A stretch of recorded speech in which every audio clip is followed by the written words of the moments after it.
injured in an accident, you need a lawyer, and you deserve an advocate. Because every accident has a ripple effect. It affects your time, your health, your ability to make money, everything. That's where the advocates can help. Speaking with an attorney is simple and 100% free. We're available 24/7 for your convenience, and we'll take on the claims process so you can rest easy. Because you're not just a client to us, you're a person, and you deserve the best help you can get. You deserve an advocate. This is The Monty Show, the truth in sports talk streaming. When you want unbiased opinions about your favorite team without the spin, all you have to do is find The Monty Show, streaming live and available 24 hours a day, 7 days a week on YouTube.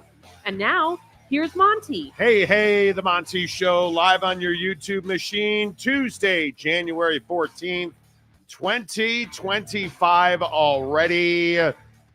And Deion Sanders is no longer the coach of the Colorado Buffaloes, allegedly. Sort of might happen later this week. I love all the raging happening over Deion talking to Jerry Jones. And I love the fact that every Colorado Buffalo fan, and I mean every single one, came into the comment section to talk about Deion Sanders yesterday. Appreciate you showing up. Appreciate it very much. The Monty Show is always presented by The Advocates at theadvocates.com. The best injury attorneys in the business, where you never pay a penny out of pocket. That's right. Did you know that when you work with The Advocates, you don't pay The Advocates unless and until they win your case? So it does not cost you a dime to get clear, risk-free advice 24/7, 365. Live online, you can chat with an attorney anytime, any place, and it won't cost you a penny. Do it right now at theadvocates.com. Where do we go with this story? Deion Sanders is talking to Jerry Jones in the Dallas Cowboys. Not a question anymore. Deion Sanders has come out and acknowledged that he and Jerry have had conversations. Deion says when Jerry calls, of course, he's going to listen. But he's very happy being in Boulder. And it's one of those answers that's not going to placate anybody. If you are a recruit, this is probably not great news. But isn't this exactly what Deion Sanders is supposed to say? I love Jerry. I respect Jerry. Jerry's a personal friend of mine. When he calls, I'm going to listen. But man, Colorado football, go Buffs. That's exactly what Deion Sanders is doing. And here's the part that I think is upsetting so many people. This is exactly what he should be doing. This is exactly how he should be handling it. Because if you're Jerry Jones and you and Mike McCarthy parted ways, mutually agreeing to part ways, how do you not call Deion Sanders? He is inarguably one of the hottest coaches in college football right now. He's one of the best recruiters. He has clearly taken a dead-in-the-water Colorado Buffaloes program, completely turned it around. How do you not call Deion Sanders? And frankly, if you're the Dallas Cowboys and you hire Deion Sanders, what's the net effect? You're probably going to win more games. When you lose, you're probably going to sell more tickets, beer, and hot dogs while you're losing. Jake, I don't see a negative here for the Dallas Cowboys. And I think that's why Jerry's calling him, because there's just not really too much downside to it. I think the only downside that people are going to be able to come up with is that, obviously Deion hasn't coached in the NFL yet. And that's going to be, the haters are going to knock Deion for that. And they're going to say, hey, well, he doesn't have experience. This is strictly a hire for the cameras and the publicity team. And, it's a very Jerry Jones trying to be the center of attention kind of hire. But when I look at Deion, I see him as a guy who obviously had a huge impact as a player. That's putting it mildly, I would say. He was the one of the best players of his generation. And then as a coach at the college level, he's now rebuilt two programs. And obviously, again, all the haters are going to say, well, Colorado didn't go to the playoff. Colorado didn't do this. Colorado didn't do that. But the reality of the situation is, because he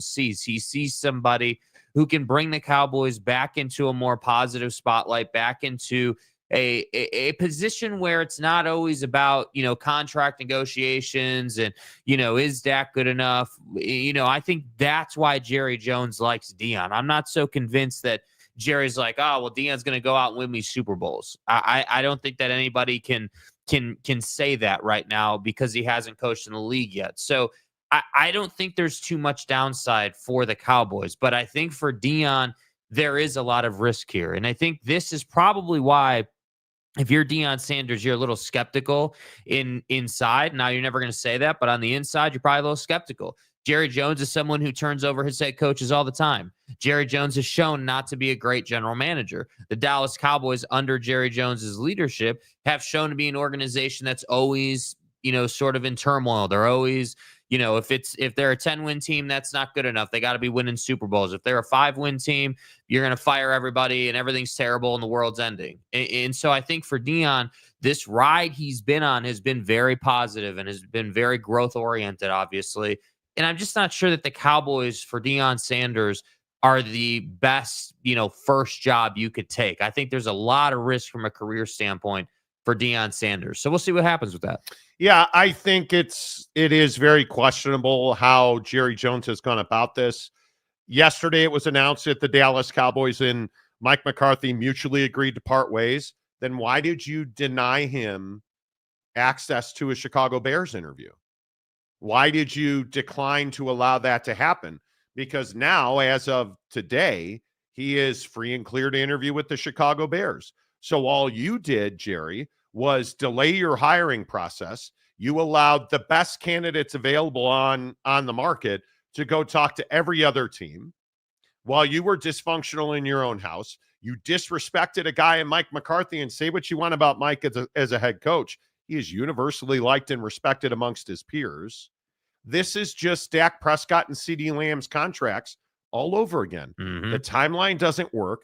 The tactics here, the strategy here, none of it makes sense if you're the Dallas Cowboys. But isn't that who Jerry Jones has been over the last, especially, I think it's gotten worse as he's aged over the last 5 years. I just don't understand the delay. I don't understand the methodology here. You had to have known, and maybe I'm making a leap here in assumption. You knew when the season ended that you were likely not bringing Mike McCarthy back. And the idea that you would deny him access to another interview with the Bears, it makes no sense. It makes no sense at all. They're not in the division. They're not likely to win a Super Bowl in the next 3 years. Like, why do you care? You're not retaining that guy. Only now to bounce back. And do you really have access to Ben Johnson? Who's the best available coaching candidates out there? Well, Mike Vrabel probably would have taken an interview with you. Right. But is Ben Johnson really going to leave the comforts of Detroit to go to Dallas, where you have no trajectory, no cap space, and a severe lack of talent? Ben Johnson's going to leave Detroit for that situation. It doesn't make a lot of sense. So all you've done now is disrespect a well-liked head coach. You've made yourself look like a jackass again. And now you lost out on at least one very desirable head coach in Mike Vrabel, because I don't think there's any doubt that Mike Vrabel's discipline is what the Dallas Cowboys need.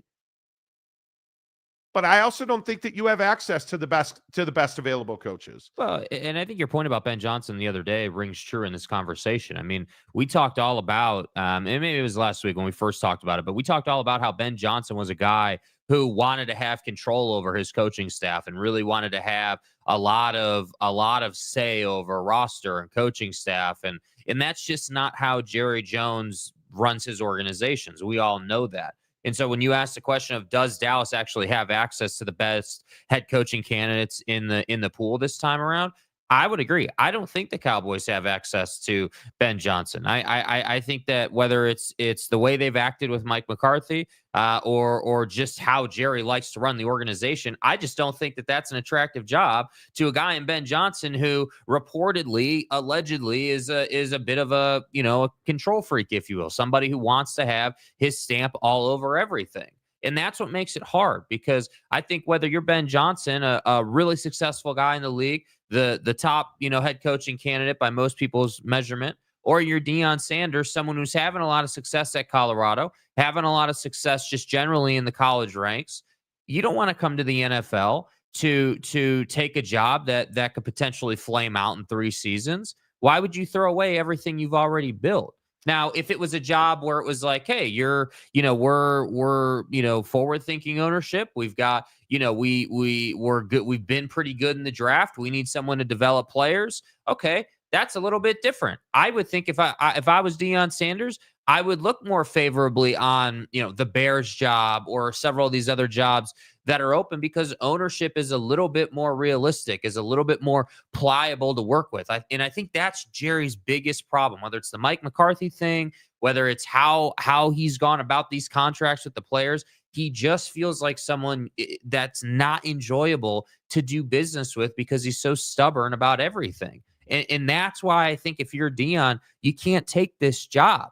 But anybody saying that Deion's not going to answer the phone, as we've said a million times on this show, he's going to answer the phone. He's going to talk to Jerry Jones. He's going to talk to the Florida States of the world. He's going to have those conversations. So I just don't think that this should be like ultra surprising or like cause shockwaves. This is what guys do when they're at Deion's level. Yeah. Excuse me. Yeah, I don't think this is surprising at all. And I don't know why anybody is surprised by it. But the hard truth for Jerry Jones right now is Colorado's a better job. I mean, Deion is the king of the court in Colorado.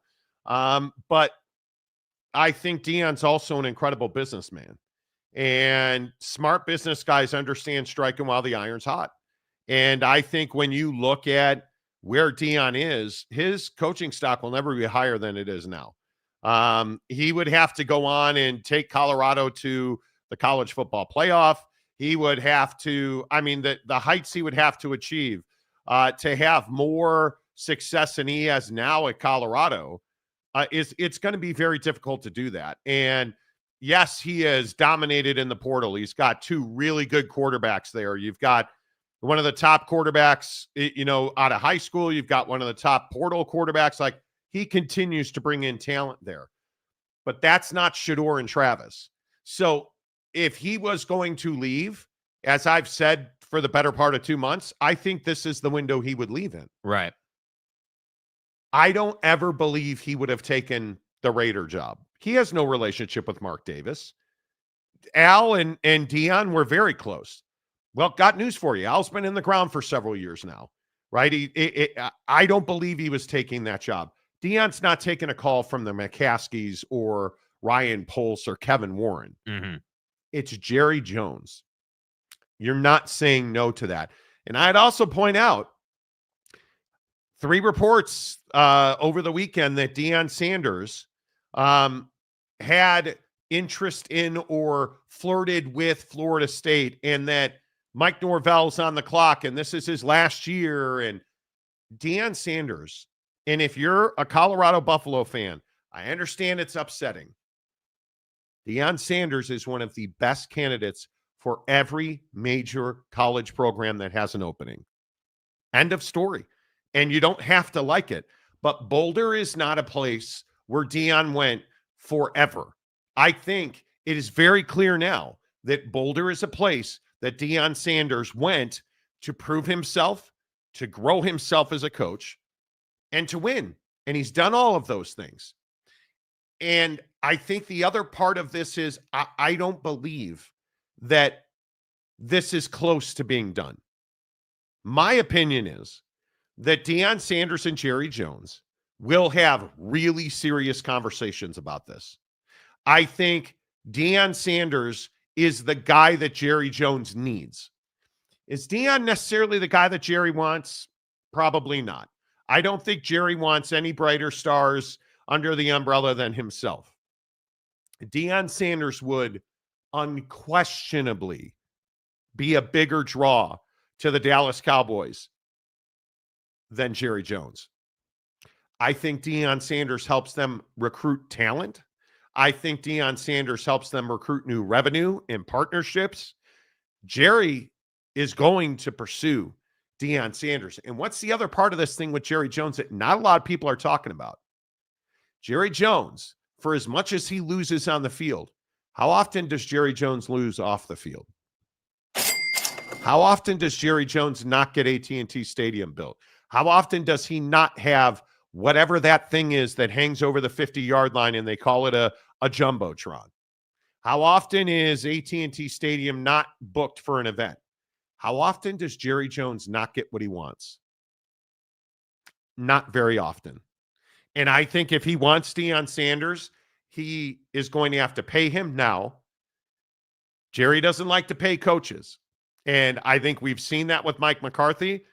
Reports are that one of the reasons that Jerry parted ways with McCarthy is Mike wanted more personnel control. He wanted more money for himself, and he wanted raises for his staff. And he also wanted 3 additional years, not a 1-year extension. Jerry doesn't like paying coaches. But are you telling me you're calling Deion Sanders and you're offering him half a bag? Somehow I don't even see that as a possibility.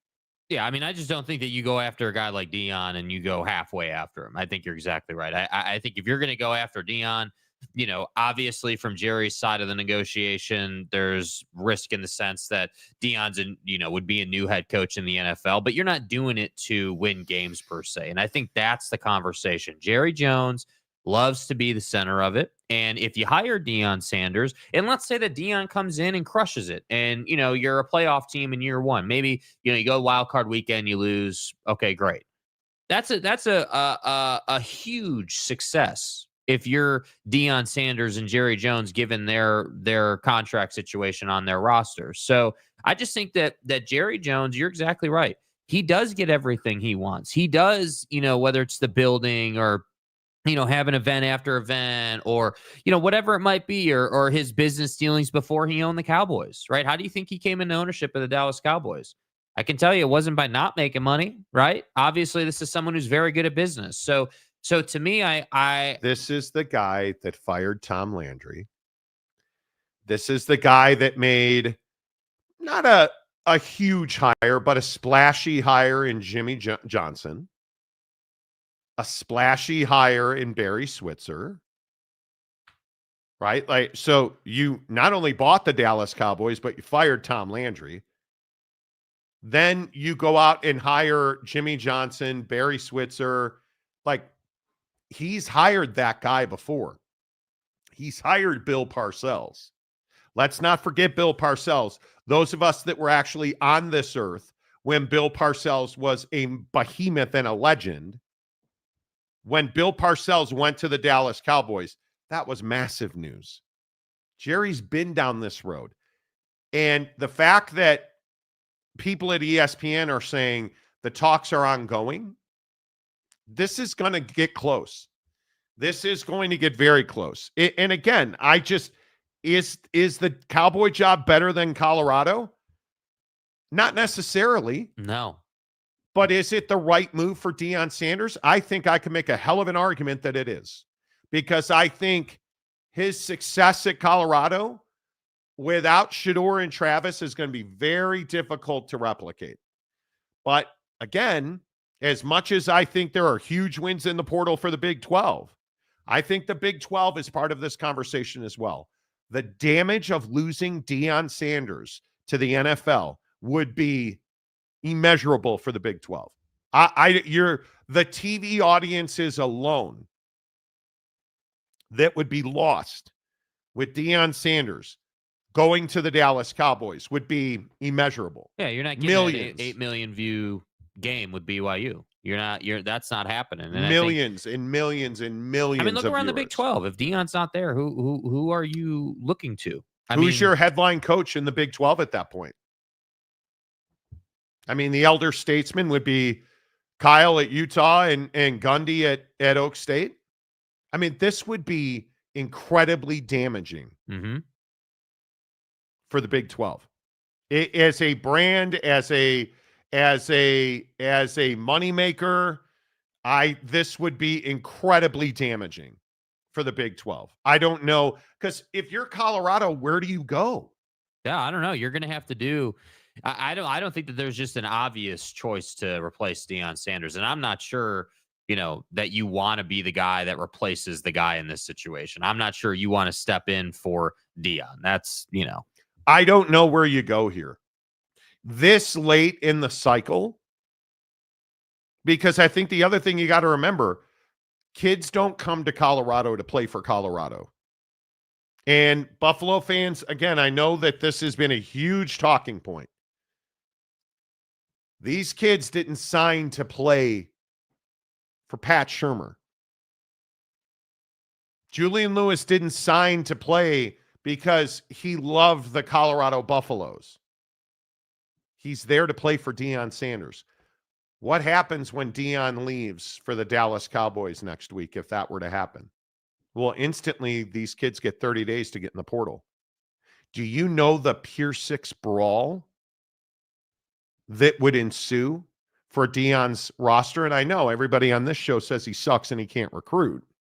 I would remind you, the talent that is on that roster at Colorado would be desirable by just about any other power conference team. And I think to that point, when we talk about how interested is Deion, if Deion wasn't interested in this at all, he'd already put this to bed, because you do have risk in recruiting. You think that kids aren't getting calls from other programs? You think other head coaches aren't looking at this Deion Cowboys situation saying, well, hey, if Deion leaves, everyone's getting in the portal. We got to get ahead of that ball. We got to be having conversations now. So that part of the conversation tells me, at least on some level, Deion is seriously looking at it, is considering it, is having the conversation. So I don't know. It's really interesting. Like, anytime a guy of influence, like Deion Sanders, has an opportunity, has a new position available to him, specifically one in the best football league in the world, the NFL, you have to wonder what's relevant to Deion Sanders, because it's not just the money, right? I mean, it's not just, oh, hey, I'm going to pay you a lot of money. It's more like, okay, Jerry, well, if I take this job, what's the outlook over the next 5 seasons? What are we doing here? What are we doing there? Like, those, I think that's what they're talking about. They're talking about what the plan would be if Deion were to come in, because you already know you're going to have to handle the media circus. And Deion has shown a clear ability to do that. But the Cowboys love that. They're the Lakers. Yeah. Having been in the room the day that Phil Jackson was hired by the Lakers, that was not chaos. This is who the Cowboys are. You bring in Deion Sanders, whoever the clothier is that's going to cut that custom suit for Deion that day. Yeah. The food, the spread, the media, the limos, the sunshades in the press conference room, the show that they would put on. Yeah. That's what Dallas is. The hot blondes with the huge racks, that's what Dallas is. That's who they are. And the idea that Deion Sanders could be the next head coach, I go back to Bill Parcells becoming the head coach of the Dallas Cowboys. It's a very similar move. It is a very similar move. And I think Jerry knows how to do it. And Jerry's going to have to cough it up if he wants Deion Sanders. He's going to have to give him a long-term deal, and he's going to have to pay him. Yeah. Because if Deion stays at Colorado, he will win, and he will become the next head coach of the Florida State Seminoles. And the other thing is, if not Deion, who? Mm-hmm. Because who in the NFL wants to be the next head coach of the Dallas Cowboys? Are you calling Jason Garrett back? You're probably not. Nope. And the other names in college that have been linked to this job, well, there's really one. Steve Sarkisian. Is Steve Sarkisian leaving the Texas Longhorns to go coach the Dallas Cowboys? He's not the draw that Deion is. Well, he's not the answer that Deion is. And I think a lot of people before, Bill Belichick took the UNC job, a lot of people wanted to say, well, maybe Bill Belichick. But if that was going to happen, obviously it would have happened already. We would have already had that announcement. So but what does Jerry Jones desire? Jerry Jones is talking to offensive guys. He is talking to guys, and he has over the last several years. When you look at the guys he interviewed, he didn't interview the best defensive guy for the job. He went and hired Mike McCarthy. and their offense has been really good. Do you think, and this is why the Belichick thing that I saw everybody talking about, I think is a bunch of hooey. He's not hiring Bill Belichick. Yeah.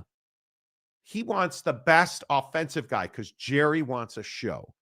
That's what Jerry wants. Jerry likes offensive football, which is why his football team being so offensive, right? Like he's got to fix that offense. And the other thing about Deion knows how to hire a staff. Deion knows how to develop talent. Deion Sanders has shown you that he can put pieces together to score a lot of points. I'm telling you, it's a perfect fit. Will Jerry pay the money that's required to get Deion Sanders out of Boulder? That's the only question. And I think that money is there because the hard part for people in Boulder and Colorado fans is I don't believe that Deion's looking for the exit. I don't think he's looking to pull a ripcord. No, I don't think he's unhappy in Boulder. I think he's looking to talk to certain people. And Jerry Jones would absolutely be on that list. If you're the Chicago Bears, don't call Deion Sanders. If you're the Dallas Cowboys, you better call Deion Sanders. That's just how I look at it. Mm-hmm. And I know it's going to hurt your feelings in Boulder. You're not the last job he's ever going to have. You're not this idea that there's a love affair and it's special and we're bosom buddies and Deion likes the fur and the snow. If that's what you need to get through the day, snort it, mainline it, do what you got to do. Just know you're living in a false reality. Deion Sanders, and I'll play you the video. Deion Sanders has routinely said, I'm not leaving. Right? Listen to Deion Sanders talk about leaving Colorado just before Thanksgiving. I tell him all the time, I'm comfortable where I am. Okay. I mean, I don't know how many times I could say it. I only speak one language. You know, I guess I wish I spoke several different languages so they would understand more candidly, but I'm happy and content with where I am. I got my kickstand down. Yeah. And again, what did Deion Sanders tell ESPN? I like it here in Boulder, but it's Jerry Jones, and I'm going to listen. That's what the harsh reality of where you are. Yeah, I just don't think that, I think it's hard because, Colorado fan, obviously you don't want to lose Deion Sanders. This is as relevant and as good as you've been in quite some time. So I totally get it from Colorado fans' perspective. I understand why it's frustrating. I understand why it might even be painful for you. But you have to understand where Deion Sanders is in his arc, in his, development, if you will, in his career path. Bro, this is only stop number 2. This was always going to be, hey, I'm going to time this up. If you think Deion hasn't mapped all this out, you're up in the night. And this is what I think people don't realize. Bro, do you think it was an accident that he had all, his kids, and then he also had Travis Hunter, and he also had all that talent lined up for these 2 seasons, his first 2 seasons at the power level? And do you think it's an accident he won like at Jackson State and at Colorado? That's not an accident. This is planned. This is everything that Deion wanted it to be. And so the only question that really anyone should be asking is, what does Deion Sanders want to do? Does he want to stay at the college level and go to Florida State? Or does he want to go to the NFL? And if he does want to go to the NFL, is going back to the Cowboys now as a coach when you played there something that matters to Deion Sanders? Or is this more of a transactional situation where it's Jerry Jones calling, it's an NFL head coaching job, and it happens to be the Cowboys, so it all kind of fits together? I don't even think it's any of that. I think that Deion Sanders would take the jobs Deion Sanders would take, you could fit in a thimble. There are not many. And I drink 100 liters of liquid a day. The 1/8 of a 1/10 of a 100th of a liter that I just drank that's choking me out right now. I think the jobs DM would take would fit in a thimble. Yeah. And I think the Dallas Cowboys are on that list. So And would you hire Deion if you were Jerry? fuck yeah, yes. Excuse my French almost. Yes, today. Yeah. The jet is already on the way to Boulder. Yeah. My dude. Yeah. I would.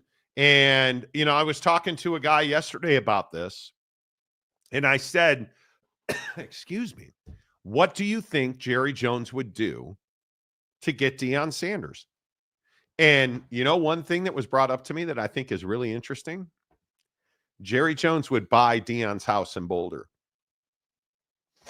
which is a really interesting thing because there are rumors that Deion is building a custom home in Boulder.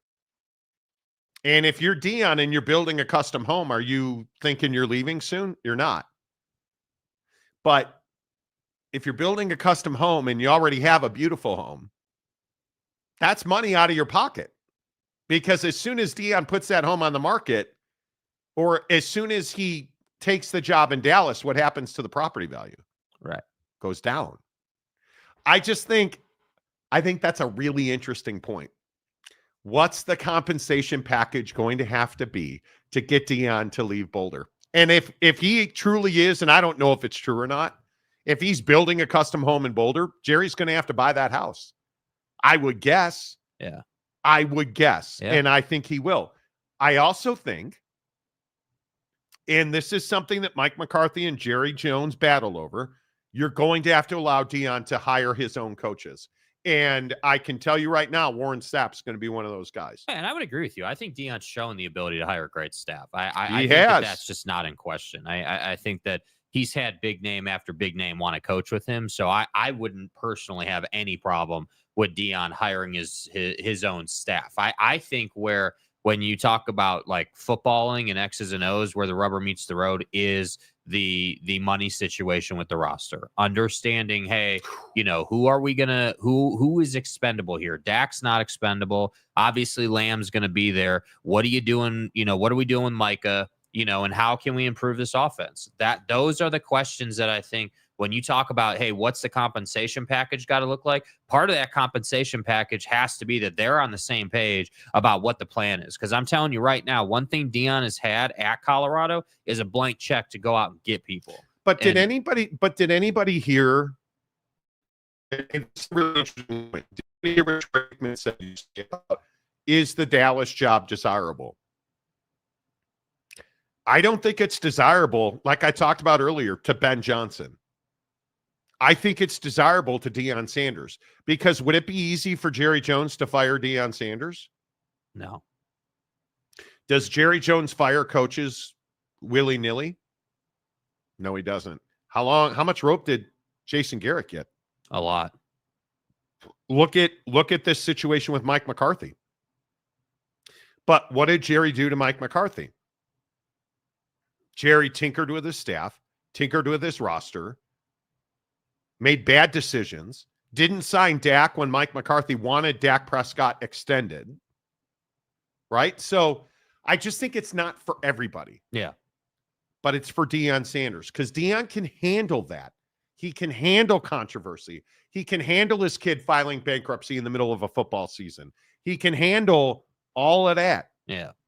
He's the perfect guy. And more to the point, I think Jerry needs Deion Sanders. Yeah, they need something more positive to talk about in Dallas. I mean, I really do think that if I was in Jerry's, corner, that would be one of my main points. Hey, we got to have something else to talk about here as far as the franchise is concerned, because all you're talking about is money after money with players and firing head coaches. That's it. Yep. Let's go hit the like button right now. We have close to 1,000 views on the channel already. Hey, listen, if you're on Spotify, if you are on Twitch, X, we got to talk about Elon potentially buying TikTok. Please don't. Anyway, if you're watching on X, Facebook, wherever you're watching the show, come on over to YouTube, hit the like button, Subscribe to the channel. Just Google search The Monty Show. The Monty Show. Super easy to find. Make sure that you subscribe. Make sure you hit the like button. It really helps the channel grow. So hook that up right now. Let's get to the comment section because I can see all of you commenting. We have close to 700 comments already. So I can see you guys commenting. Yeah! The comment section, as always, presented by Prize Picks. Prize Picks. I didn't have much success at anything yesterday in life. Let's just be honest about it. Yesterday was kind of one of those days where you flush it down the toilet. Right. But it was a beautiful thing last night in the NBA, as I continue to tell you that the NBA is where Prize Picks thrives. Not the college football playoff. I'm going to talk about that in a second. But the Golden State Warriors, who are one of the, in my opinion, worst defensive teams in the NBA right now. Yeah. Went to Toronto to dap up Drake last night. Right. I would like to thank Scotty Barnes, who had a 31.5 point rebound and assist number last Scotty. night. For going 23 points, 8 boards, 6 dimes. Winner. I would like to thank Stephen Curry. Right. For going less than 6 3-pointers. 4 of 10 last night. Chaboy cashed. Right? So you're like, but Marty, you always tell me to go with 3. Well, that's because the Los Angeles Lakers were playing last night. And what do I tell you about the Lakers? That Anthony Davis is the surest thing on Prize Picks that you are ever going to have. 41.5 points, rebounds, and assists. You think he met it or missed it? I think he met it. He met it. 30 points, 13 rebounds, and 2 dimes. Friends, that's 45 on a 41.5 point number. They lost. Victor Wembanyama, who I almost took in this game, also had a 39.5 point number. 23 and 8 is 31, and 5 is 36. So Victor's the way. Because Victor sucks. Yeah, Garbo. I would also remind you real quick, Prize Picks. Let me get over to college football because I got to find the college football tab. Prize Picks right now has Will Howard on a free pick. Will Howard. And what do I tell you about Prize Picks? Right? 3 selections on a flex play. That means 2 or 3 have to win. Will Howard, half a passing yard in the national championship game. Boy, I'm telling you, download the Prize Picks app right now. You deposit $5, they'll give you 50 more instantly when you use the promo code Monty, M-O-N-T-Y, Monty. Will Howard gives you just got to find one more to hit, and it's probably not Jeremiah Love in that game.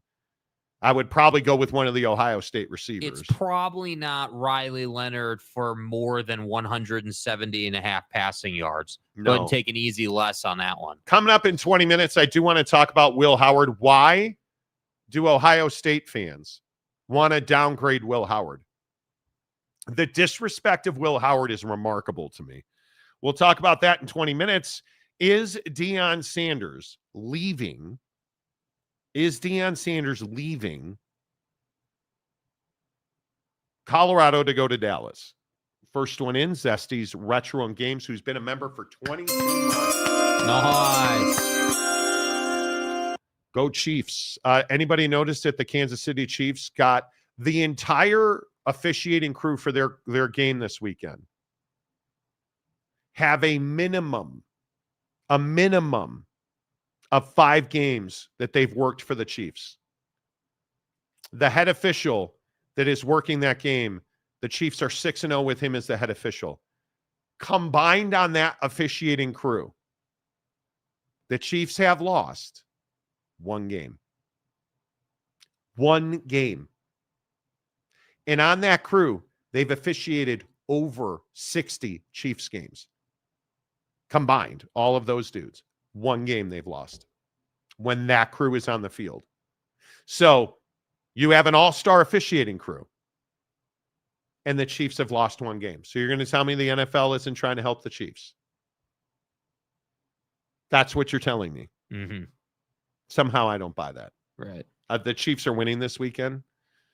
You're welcome, Uncle Marty, giving you the free one. Oh boy, Mile High fill-in. Phil is a ardent. Phil, if I remember right, you're one of the guys that's like, Deion's never leaving. He's going to die here. One toe and all. So here is the question. Here's the deal. DM will only go if they can get Shador. No, that's not true. Dallas would have to give up a boat now that everyone would know he has to get Shador if he wants. Nobody has said that. I don't know where you're getting that.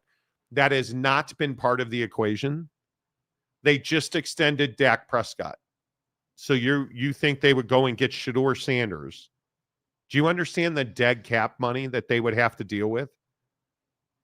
What I think, and I understand it, Phil. I understand that Buffs fans are super. We didn't even talk about this yesterday. Yeah. I think we spent less than 3 minutes on it. And Buffs fans are just all pissed off about it. Well, I think they take it personally. That's the thing. Is that I think if you're a Buffs fan, you're taking it personally that he's looking at the Cowboy job. You feel like maybe he's got unfinished business. But why? At Colorado.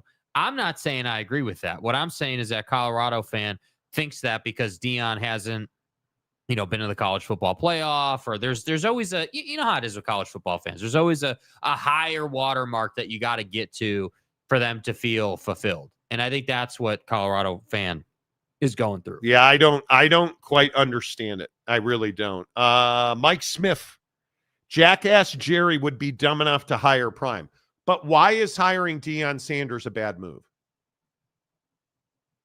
What's the downside? Deion doesn't win a game. Well, he failed. We had to fire him. Okay. What's the upside? Because I think Deion will thrive in the NFL environment. I think the way that he handles personalities, I think he's one of the few coaches where he would be coming in with no NFL head coaching experience, but a ton of credibility and respect from the players. Yep. Hall of Famer, fistful of rings, arguably the best at his position ever. Yeah, I think the fact that he played and was as good as he was matters to NFL players. And he played in Dallas. Yeah. And he played in San Francisco on dynasties. Deion Sanders, he's one of the few guys where Urban Meyer failed miserably. But why did Urban Meyer fail miserably? Because he didn't understand how to handle NFL personalities. Deion is built to handle NFL personalities. So yeah, I'm curious why you think it's a dumb move, man. Yeah, Mike Smith, give me some more on that. Why is it a bad move to hire Deion? Boyd Lake, Jarrett does a better job as an actor on Landman than he does as an owner of the Cowboys. Well, he's not been a decade since they've been even close. Yeah. I think it's hard to argue with that. Geoff, watching from Blue Sky. Where's Blue Sky? Where's Blue Sky? What does that mean? Yeah. Roy Wall, hello. Sanders, if that's true, then BYU's entire secondary should be drafted because they locked down those NFL receivers. Okay. I don't know who you're talking to, but okay. Eric Wasikowski says, LOL, Blue Sky. I don't know what Blue Sky's a reference to. Maybe mean? I'm just dumb. Maybe I'm not a smart man. You're not. Okay. Eric Wasikowski. So is the NFL going to change the rules to make divisions meaningless? No. Why would they do that? Are we going to have this kind of day in the comments section? It feels like it. We may. Yeah. We may. Eric in Durham, Mike McCarthy to the Bears. I would hire him. He would be my first. He'd be 1A and 1B. I would hire Cliff Kingsbury, who the Bears are supposed to interview tomorrow, or Mike McCarthy. I think Ben Johnson is this idea that Ben Johnson wants personnel control is crazy to me. I'm not giving an untested head coach personnel control. I'm not giving you're going to have no control over the roster. Obviously, you're the head coach. You're going to have input and you're going to have say, but I am not giving my head coach personnel control. That has never ended well. Yeah. And Ben Johnson wants it. I'm not doing it. I'm not. He would help a young QB there. I think that Deion Sanders makes the Dallas Cowboys a better football team, in my opinion. Seth Hatmaker. Okay. Is Tay in the officiating decisions? I believe she is. Tay. I believe she is. Boyd Lake, he may be fine, but I expect Shedeur to struggle initially in the NFL. He has a ton of bad habits. I think Shedeur Sanders loves his arm too much. And the bigger issue is he's not going to have, almost no matter where he ends up, Shedeur's not going to have the caliber of wide receiver he has now compared to the defenses he's facing now. But he will almost certainly have a better offensive line, unless he ends up in Chicago, which he won't, because our offense. Anyway, Geoff, NFL wants Swifty money for another Super Bowl, probably. Yeah. Probably. Yeah. Prime is perfect for college because he can get who he wants. He does not need to worry about the draft or the cap. To a certain extent, I think that could be true. I think NFL, and I would go further and say, I think the revenue sharing in college football makes that more difficult.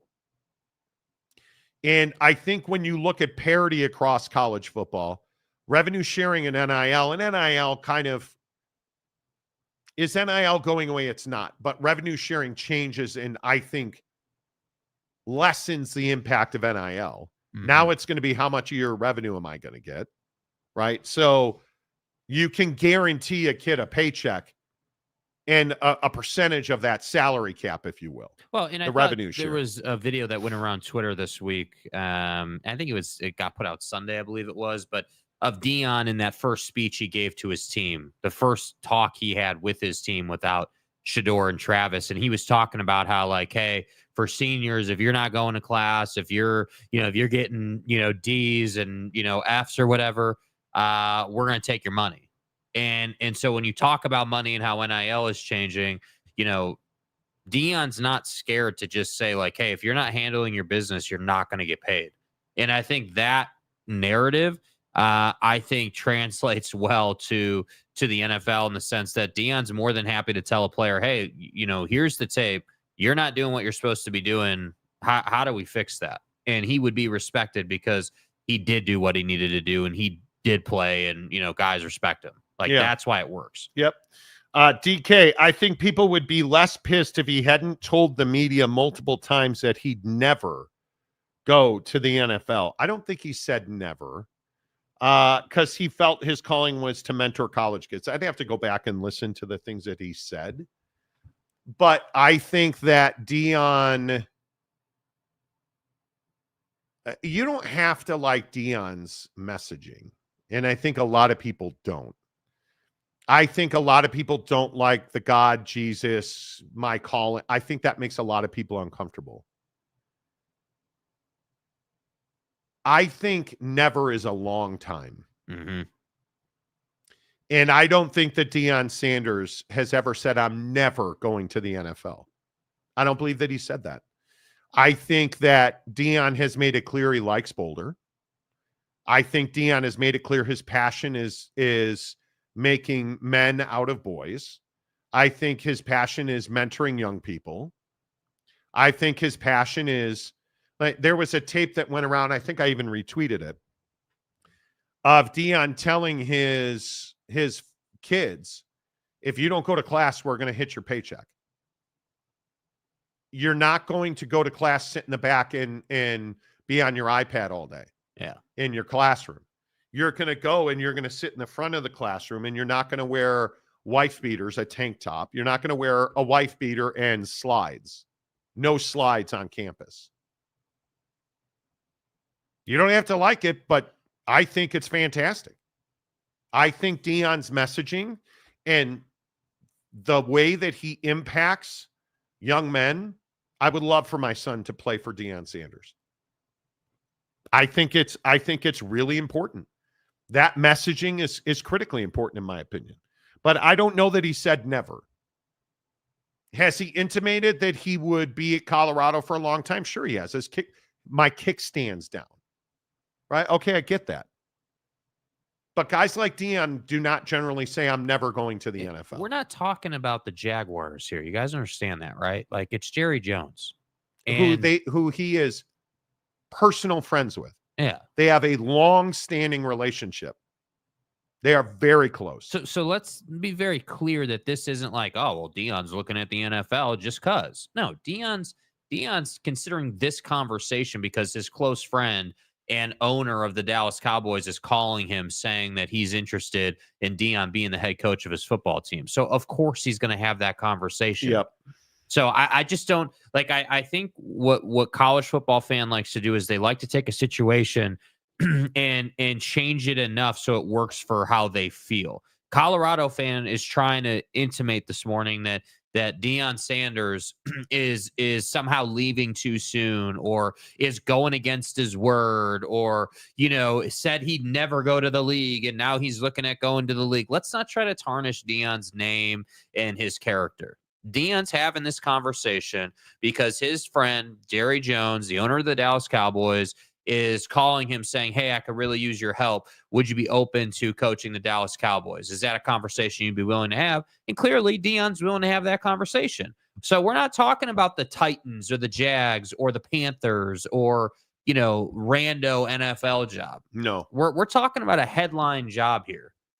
Yeah, my opinion is unchanged. I think, and Brandon Butler, who's been a member of the show for 24 months. Nice. I don't see it. Prime is too big a star, and Jerry doesn't like anyone having a bigger spotlight. But as I said earlier on the show, if you're just tuning in, welcome to the show. As always, we are presented by the Advocates at theadvocates.com, the best injury attorneys in the business, as we talk about Deion Sanders to the Dallas Cowboys. We'll get into Ohio State and somehow people hating Will Howard, which I don't understand. But I think this point right here, Deion Sanders is the exact right profile and cut for the Dallas Cowboys job. Because I think Jerry wants, A, somebody to blame. True. I would agree with that. B, there is an incredible, if you get into our comment section when we've been talking about the Dallas Cowboys, the apathy and the expectation of failure in Dallas amongst their fans is starting to impact Jerry's bottom line. I don't think there's any doubt about it. You joked about Sunlight earlier, the debacle that was the Sunlight press conference. Yeah. The windows panels on the stadium. The panels falling off the ceiling at Jerry World. Yeah. Jerry's had a tough year. And Deion Sanders cures everything that ails the Dallas Cowboys. More jerseys. Do you know how many Dallas Cowboy Deion Sanders jerseys would be sold? Do you have any idea how happy Mitchell and Ness would be if Deion Sanders took the Cowboys job? Which, correct me if I'm wrong, that pays Deion as well. It does. Do you understand the money everybody would make if Deion takes that job?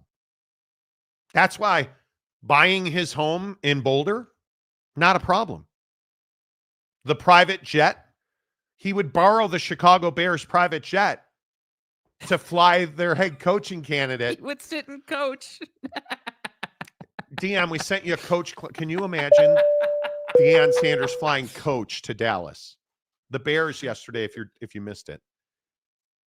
The Bears have historically flown their head coaching candidates coach class. They're now not doing that anymore because Kevin Warren took the job as president and said that we're a first-class organization. We do everything the best way possible. We're going to charter private jets for our finalists. If we bring them to Chicago, they will fly private. Ridiculous that they've just now started doing that. But listen, it doesn't matter.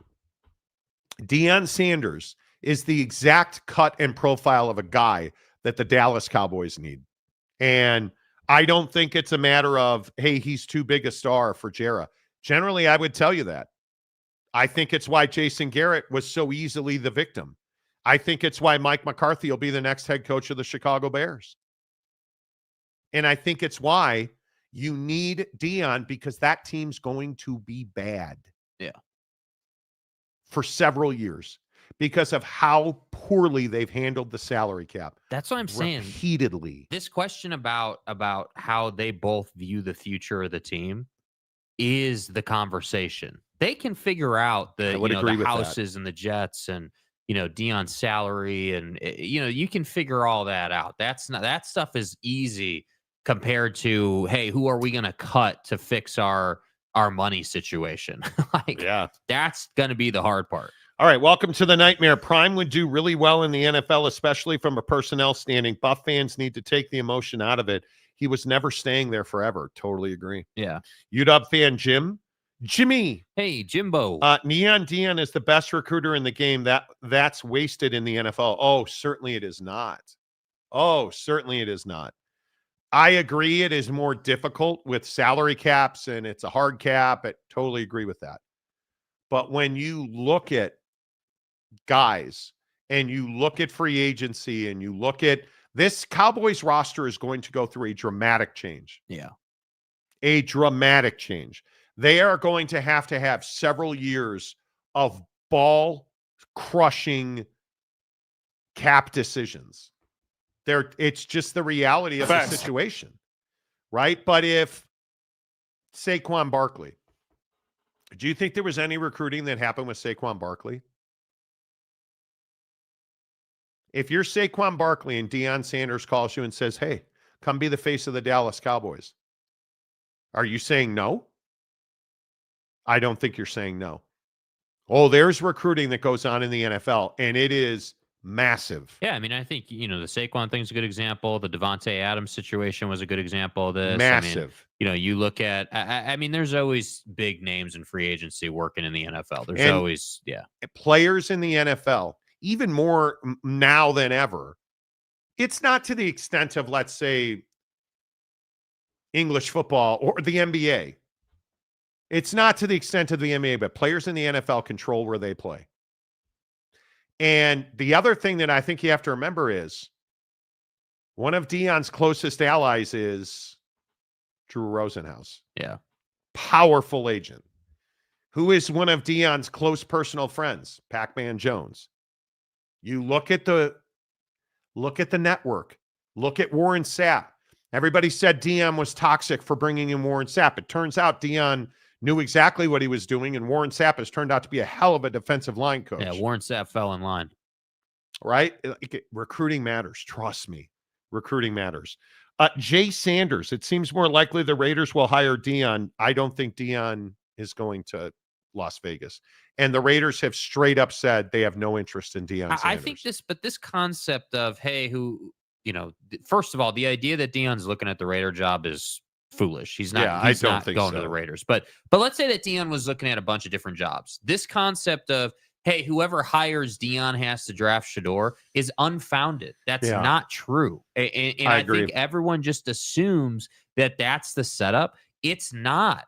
If you go and look at the video Deion's putting out right now, he is passionate about the concept of not having to be a dad and a football coach at the same time.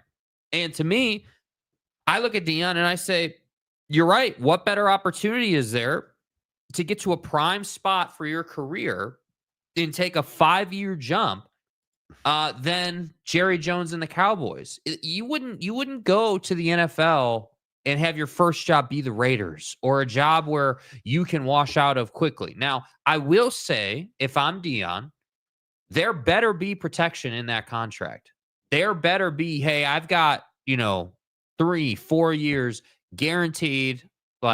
You're not moving on for me for at least that many seasons. Do you guys understand the dead cap numbers with Dak Prescott? It's insane. If you were to trade him right now, your dead cap number is $151,887,000. 62 and 26, 34 and 27, and 17 and 28. Your Shador Sanders and Deion Sanders are not linked inextricably if he's going to take your job. Dak Prescott is your quarterback for probably a minimum of the next 3 seasons. But there are guys in free agency who play quarterback who are potentially available. Man. I mean, I don't know. A guy like Sam Darnold is going to be available based on what Kevin O'Connell said last night. You look at Kirk Cousins' situation. Like you've got, everybody lost their mind last night when Danny Dimes was warming up on the field for the Vikings. Oh my God, he's probably available if you wanted him. Like there are ways to go about this. Dak is not the issue. The issue is that you can't afford quality depth on that football team right now. Because you overpaid Trayvon Diggs and he tore his knee up and wasn't the same. So God forbid one guy gets hurt. Now you're not going to the playoffs. And you've got to, I think if I am the Dallas Cowboys, I think the most difficult decision is this Micah Parsons decision, because I don't know that you can reasonably sign Micah Parsons and continue to tell yourself that you're moving in the right direction. I don't know I think this roster is going to be painful. I do. Wasikowski, Dallas could go the Detroit route and trade Prescott. You can't. The dead money in that trades. Oof, no, the trade portion is with Micah. If you're trying to fix your situation, the concept would be, hey, unfortunately, we don't have the money to pay Micah and also win at the same time.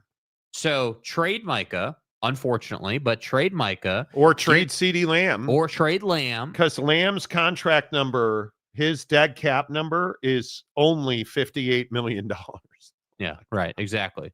So you trade Lamb, get out from under. You got to get out from one of those contracts. That has to happen. And I think you would hang on to.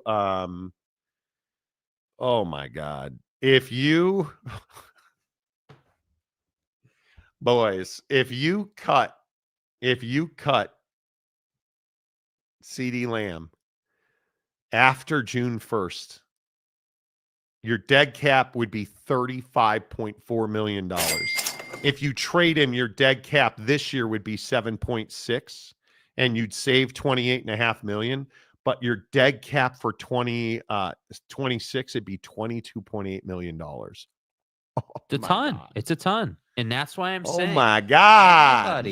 Anybody talking about this situation oh my God. And not appreciating just how screwed the Cowboys are on that piece of paper right there, you're not having the right conversation. Oh my God. If you trade Dak Prescott after June, because before June 1st, it'd be $100 million dead cap hit. Yeah. Post June 1st, trading of Dak Prescott, $42.1 million dead cap space in 2025. In 2026, the dead cap number goes up to $62 million. Oh my God. You can't do that. Anyway, my point is this roster is going to have pain for a while. Yeah. Old Tatanka. Let's not forget Deion is in a contract extension negotiation, and this is just driving up his value. At least this makes him the highest paid college football coach. He should not be the highest paid college football coach. And I don't think he's doing this to have I don't think he's doing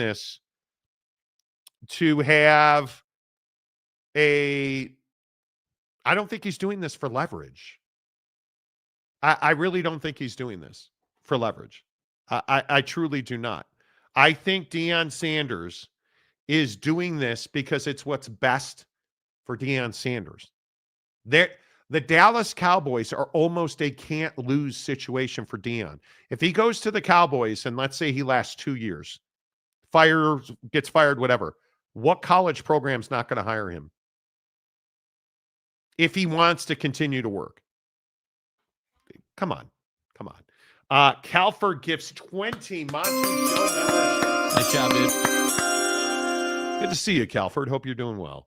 Hugh Johnson. Hugh Janus.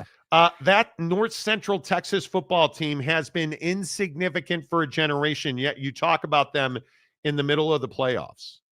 Well, here's the thing that, again, I know a lot of people hate the Cowboys. Are they really insignificant? They're not, because they can hire a guy like Deion Sanders. Do they win games? Not recently.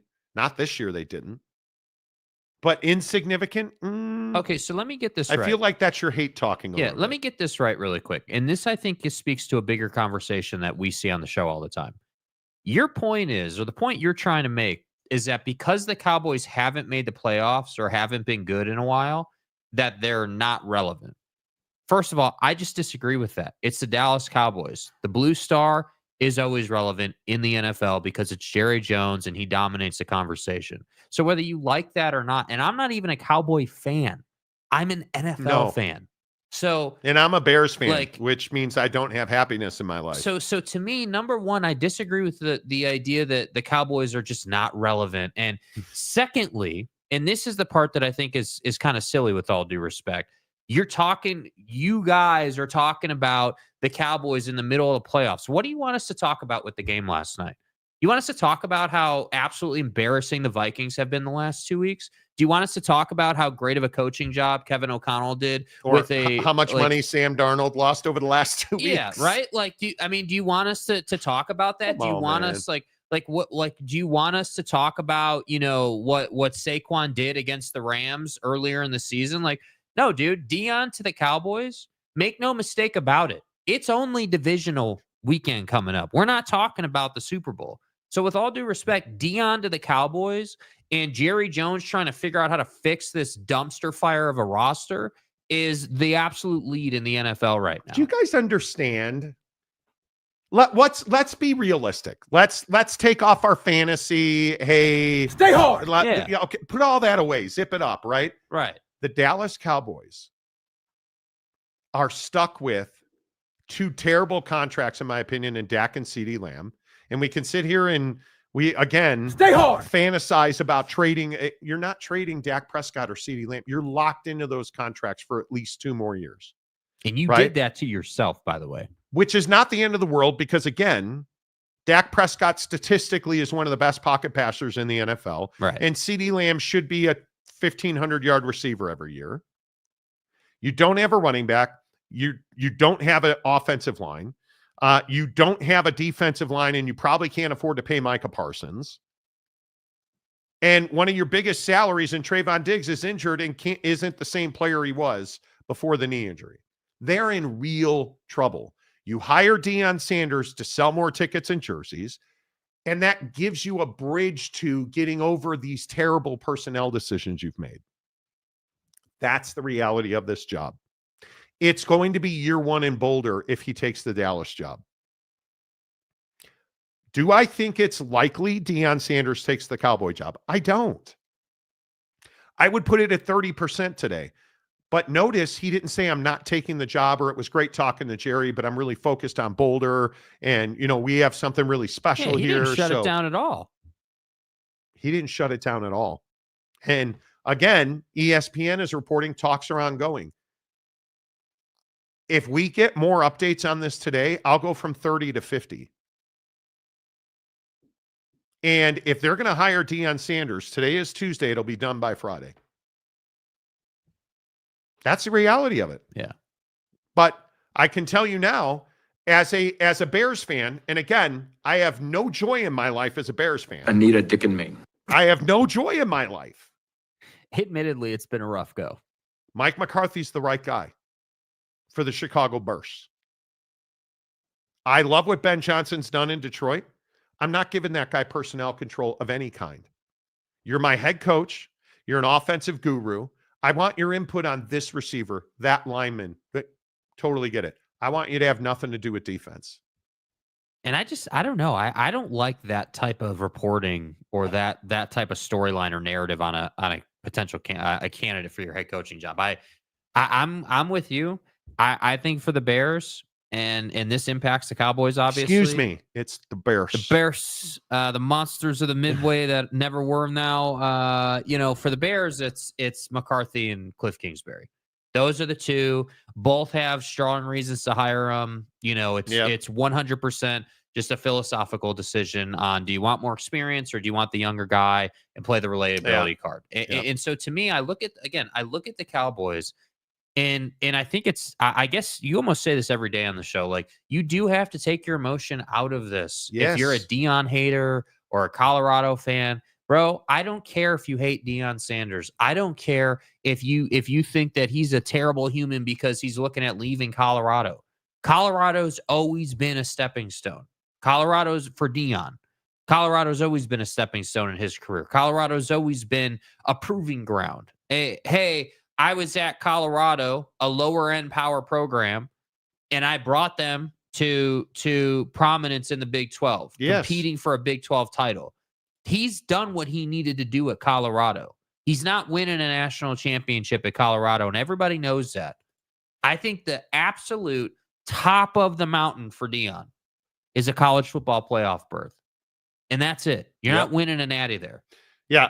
Mike Smith, they are not trading CD. This is just silly talk, and you guys know it. No, I agree. You're stuck. No, the point was, Mike, not that they're going to trade him. The point is that they're going to have to do something on that level to fix the situation. So yes, you're not. Yeah, I would agree. You're not trading CD. You're going to have not trading Dak. You're going to have to move on from Zach Martin's contract. You're going to have to probably not re-sign the great pedo state guy, who allegedly did things with his unit in the locker room and stuff. Yeah, I don't disagree with you.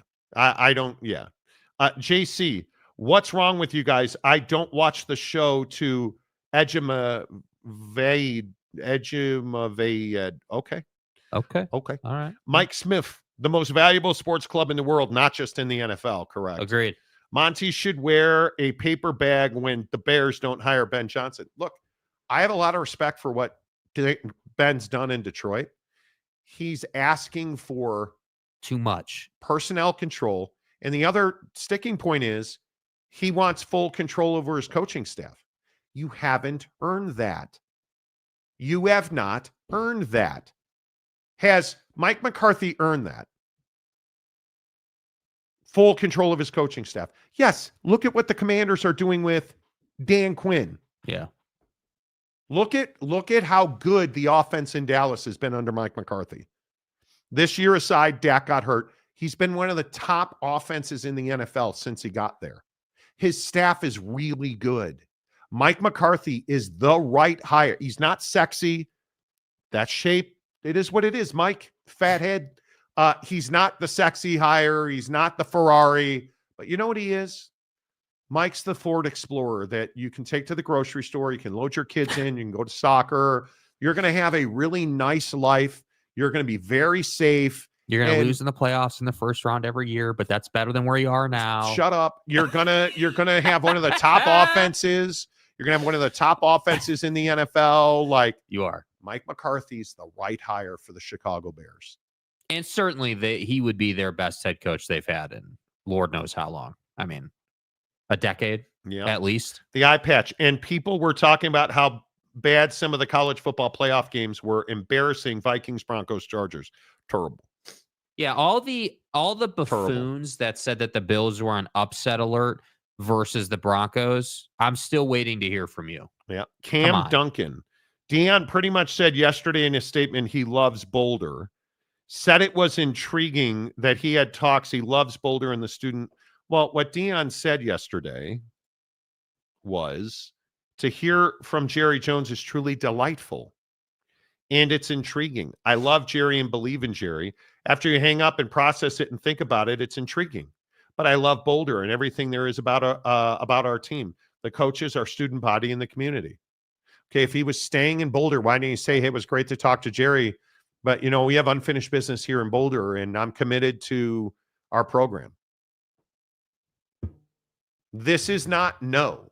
This is not I'm staying in Boulder. And I understand it's upsetting, but you better embrace the fact that Deion and the Cowboys are talking right now. And here's the other thing, and I know you're going to hate this. Deion says this, Jerry Jones acknowledged he called, and the talks are going to be ongoing. What do you think they're talking about? The terms and conditions of a contract. Price and availability. That's what they're negotiating. Yeah. If talks are ongoing, they're negotiating. And what does it mean if you're negotiating with somebody? You're trying to make a deal. And if the right deal gets made, guess what he's going to do? He's going to take the job. Yeah, I mean, I think, the foundation of the deal, if I'm Deion. Here's the deal. Well, one, you've got the $8 million buyout to get him out of Colorado. That's the first thing. Obviously, that's got to be taken care of. The house, I would absolutely, if I'm Deion, have that in the contract. But I think the most important piece is stability. I think that Deion Sanders and Jerry Jones got to get on the same page about guaranteed years. And I'd be asking for 4 if I was Deion. I would say, I want 4 guaranteed years. The first season, we're not going to be very good. The second season, we're probably not going to be much better. And then that third season is when we should start to take off. Because that first season, we're just going to have to bite the bullet and not be good. Because we're going to have to make roster sacrifices and get out from under all this bad money. Which is why the Bears' job is attractive. Yeah. Because the Bears are in control of their salary cap. They have talent on both sides of the ball. Yeah. Just need to improve the O-line, and you're in a pretty good spot. Yeah. Yeah. Real quick, a couple more I want to run through these. Deion head coach, Jason Witten OC, Jason Garrett DC. Jason Garrett is a defensive coordinator. Tony Romo, chief friendship officer in the new look Cowboys. Maybe. I don't think Jason Witten is a serious contender for that job, just so we're on the same Kingsbury page. has been a failure as a head coach in college and the pros. He just needs to be an OC and a QB coach. Every coach gets hired to get fired. The reason I would hire Cliff Kingsbury, and again, for the burst, Mike McCarthy's my guy. But Cliff Kingsbury is a quarterback guru. There's no question about that. Quick question, Mike. This is for you specifically. If Cliff Kingsbury is a failure as a head coach, what's Rich Rod? Rich Rod's not some incredible head coach. But every coach, it's not about West Virginia or Rich Rod. I think it's just every coach gets hired to get fired. Mike McCarthy's now been fired twice. Do you think I don't care? I want somebody to develop my quarterback and bring me to the playoffs. Mike McCarthy does that. Yeah, I just think it's about standards. Yeah. It's about the labels we put on guys, and I just don't think Cliff's a failure. Yeah. Tanner Plummer, regarding Ben Johnson, some people have speculated that Ben wants to work with a QB that's already established. Well, those people are flipping stupid. Well, let's see. Ben Johnson said he prioritized the Patriots and the Bears. Established quarterback. Well, he's supposedly now the leader for the Raider job, and they have okay. Some people. Sure. Some people. When you're Ben Johnson, you don't have the luxury of saying, I want an established quarterback. You don't have that luxury. Right. If that was the case, he would have prioritized Dallas the second McCarthy was out. So, is what it is. Is what it be. Welcome to the nightmare. Final comment on this. Prime's quote yesterday was typical and classic coach talk, which is telling. I don't disagree Couldn't with agree it. more, bro. I don't disagree with you. I don't disagree with you. Main event, McCarthy wasn't fired. So let me get this right. They mutually agreed to part ways after Jerry wouldn't give him 3 years and a significant pay raise. I don't know. I could be wrong. Jake, who would you hire for the Chicago Bears? Yeah, I mean, I would hire Cliff Kingsbury. I think, Cliff is somebody who has experience with Caleb Williams, albeit very brief experience at SC. And I think this idea that Cliff Kingsbury somehow is not a good coach, a good head coaching candidate, I just think is unfounded. I think you look at the ownership situations he's been in; they haven't been good. The Bidwells are not a good ownership organization. The Cardinals have not been really relevant in how long? I mean, since the Kurt Warner Super Bowl run. So to me, if I'm the Bears, I'm hiring Cliff Kingsbury because he can relate to Caleb Williams. But I don't hate the Mike McCarthy situation. The thing that, I don't love about Mike McCarthy is this is someone who hasn't shown the ability to win, even though he has all the years of experience. So you're talking about a coach that's been in the league for, decades at this point, but just seemingly hasn't found a way to consistently get deep into the playoffs. And a lot of that is situational. It's not all on him. I understand. But, I think if you're the Bears, you got to find somebody who you believe can take you as far as possible while developing Caleb Williams. And, I would lean towards Cliff Kingsbury. That's probably who I would hire. Yeah. If they hire Mike McCarthy, you're not going to catch me ripping the Bears on the show. It's a solid hire. He's a good candidate. Yeah. I personally would hire Cliff, though. Yep, I agree. All right, let's get into the Will Howard situation at the Ohio State, presented by our friends at Prize Picks. Prize Picks, the best daily fantasy app in the business. It's why tens of millions of Americans hop on Prize Picks every day. And I'm telling you, if you're an Ohio State fan, you got to get on Prize Picks. Or if you're a college football fan, you got to get on Prize Picks. Will Howard is a free play for next Monday night against Notre Dame football, the Irish. All he has to do is cash half a passing yard and you win. It's a free play. Prize Picks, download the app, use the promo code Monty. You deposit $5. They'll give you 50 more instantly. It's the best daily fantasy promotion I've ever seen. And it's all centered around Will Howard and the Ohio State football team. And here's the question that I have. Why do you hate Will Howard? I've never understood this about the quarterback at certain universities. Will Howard seems to now be a controversial figure in the world of Ohio State football. And I think, if you've watched this show for any amount of time, I am a big believer in Will Howard. I believe that Will Howard is the exact right guy for that offense. He's been a great fit for Chip Kelly since the moment he arrived on campus. And say it with me. Will Howard is having a historically good season for Ohio State football. He's having one of the best seasons any quarterback has ever had at the Ohio State. And what I love is that we get these competitions and we get these fans and former players, and he's not good enough. He hasn't done this. He's no JT Barrett. Let me ask you, where does Will Howard's season fit in the history of Ohio State football? Is it CJ Stroud of a couple of years ago? It is certainly not. But is it Justin Fields? It certainly is. Is it JT Barrett? It certainly is. Will Howard is having one of the great seasons in the history of Ohio State football, and there's no reason to rip him. There's no reason to criticize him. I understand it. Will Howard's a transfer. He's a one-year guy. He's not even your guy.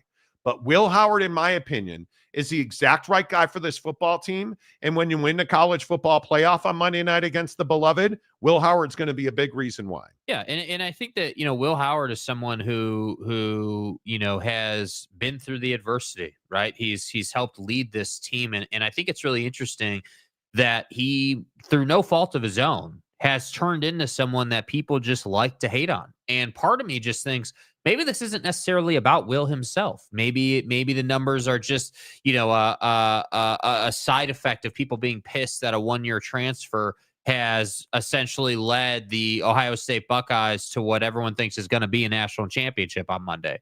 And maybe that's what this is. But I think that people need to get on board with the idea we're going to see more of this. And Will Howard is just one of the first guys to do this. We're going to see this almost on a yearly basis now with transfer portal and the NIL situation. Will Howard was in a bad situation in an offense that was suffocating him because of the conservative play calling and all the in-breaking routes 5 yards down the field.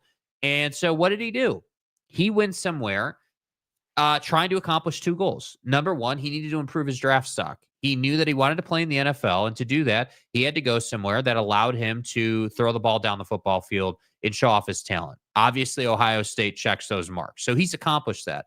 But secondly, obviously, Will Howard wanted to win a national championship like most guys on his level want to do, which he's also close to accomplishing. So if you're an Ohio State fan or really a fan of college football, I just don't understand why all the hate for Will Howard. This is someone who's grinded. This is someone who was in a bad situation, now better situation. Like, he's doing everything you'd want a guy to do. Yet here we are, and you've got all kinds of people saying, oh, well, he's average. He's not very good. He's not Dwayne Haskins. Who cares? Will anybody ever have the season that Dwayne Haskins had in 2018? What did he throw, 50 touchdowns? No. But what I think is hysterical is you have so many people saying, well, he's no Troy Smith. Yeah, he is. He's better than Troy Smith. Oh, well, Marty, he's no JT Barrett. Yeah, he is. He's better than JT Barrett. Better than JT Barrett. You look at the best seasons at Ohio State. Dwayne Haskins in 2018, single best season any quarterbacks ever. 50 touchdowns and 4,800 passing yards. It's all if somebody time. beats that, knock yourself out, dude. Congratulations. But when you look at Will Howard, 3,779 yards, third all time for a single season. Better than, like, I had a Joe Germain conversation the other day. He's way better than Joe Germain, right? He's way, in my opinion, he's better than Justin Fields. He's better than JT Barrett, who's another name that comes up. He's better than Troy Smith. He's better, like Terrell Pryor. Do you guys understand that Terrell Pryor, as gifted of a quarterback as Terrell Pryor could have been, Terrell Pryor never lived up to his numbers. You look at his numbers. Do you understand that Terrell Pryor's best season is 1,000 yards behind Will Howard? Yeah, and I think, Terrell Pryor is a really interesting example, right? Dual threat guy, really incredibly gifted at the college level.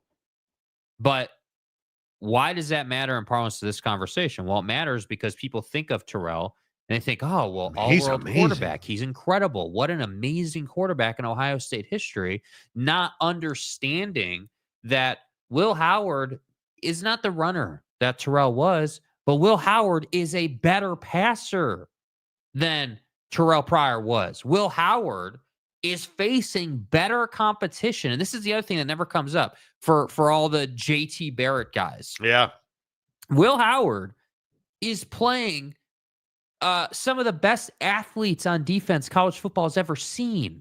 Again, just want to point this out. And you've been on this train since the beginning of the college football playoff, since we played one college football game or college football playoff game, since before that. This run out of Ohio State and Will Howard has to be studied. It's one of the best runs in college football playoff history. I think it is one of the best. Now, the hard part is the money has changed the game. Mm-hmm.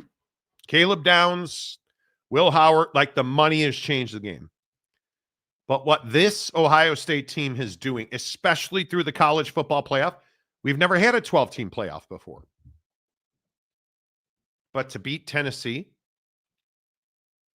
to beat Oregon, that on its own would be remarkable. And you didn't just beat them by like 3 points. No, you handled Yeah, them. you throttled them. And then you throw in Texas. And then to cap it off, the cherry on top of the sundae, granted, not on those three teams level, but then you're going to beat Notre Dame in the national championship. Who's had a path like that?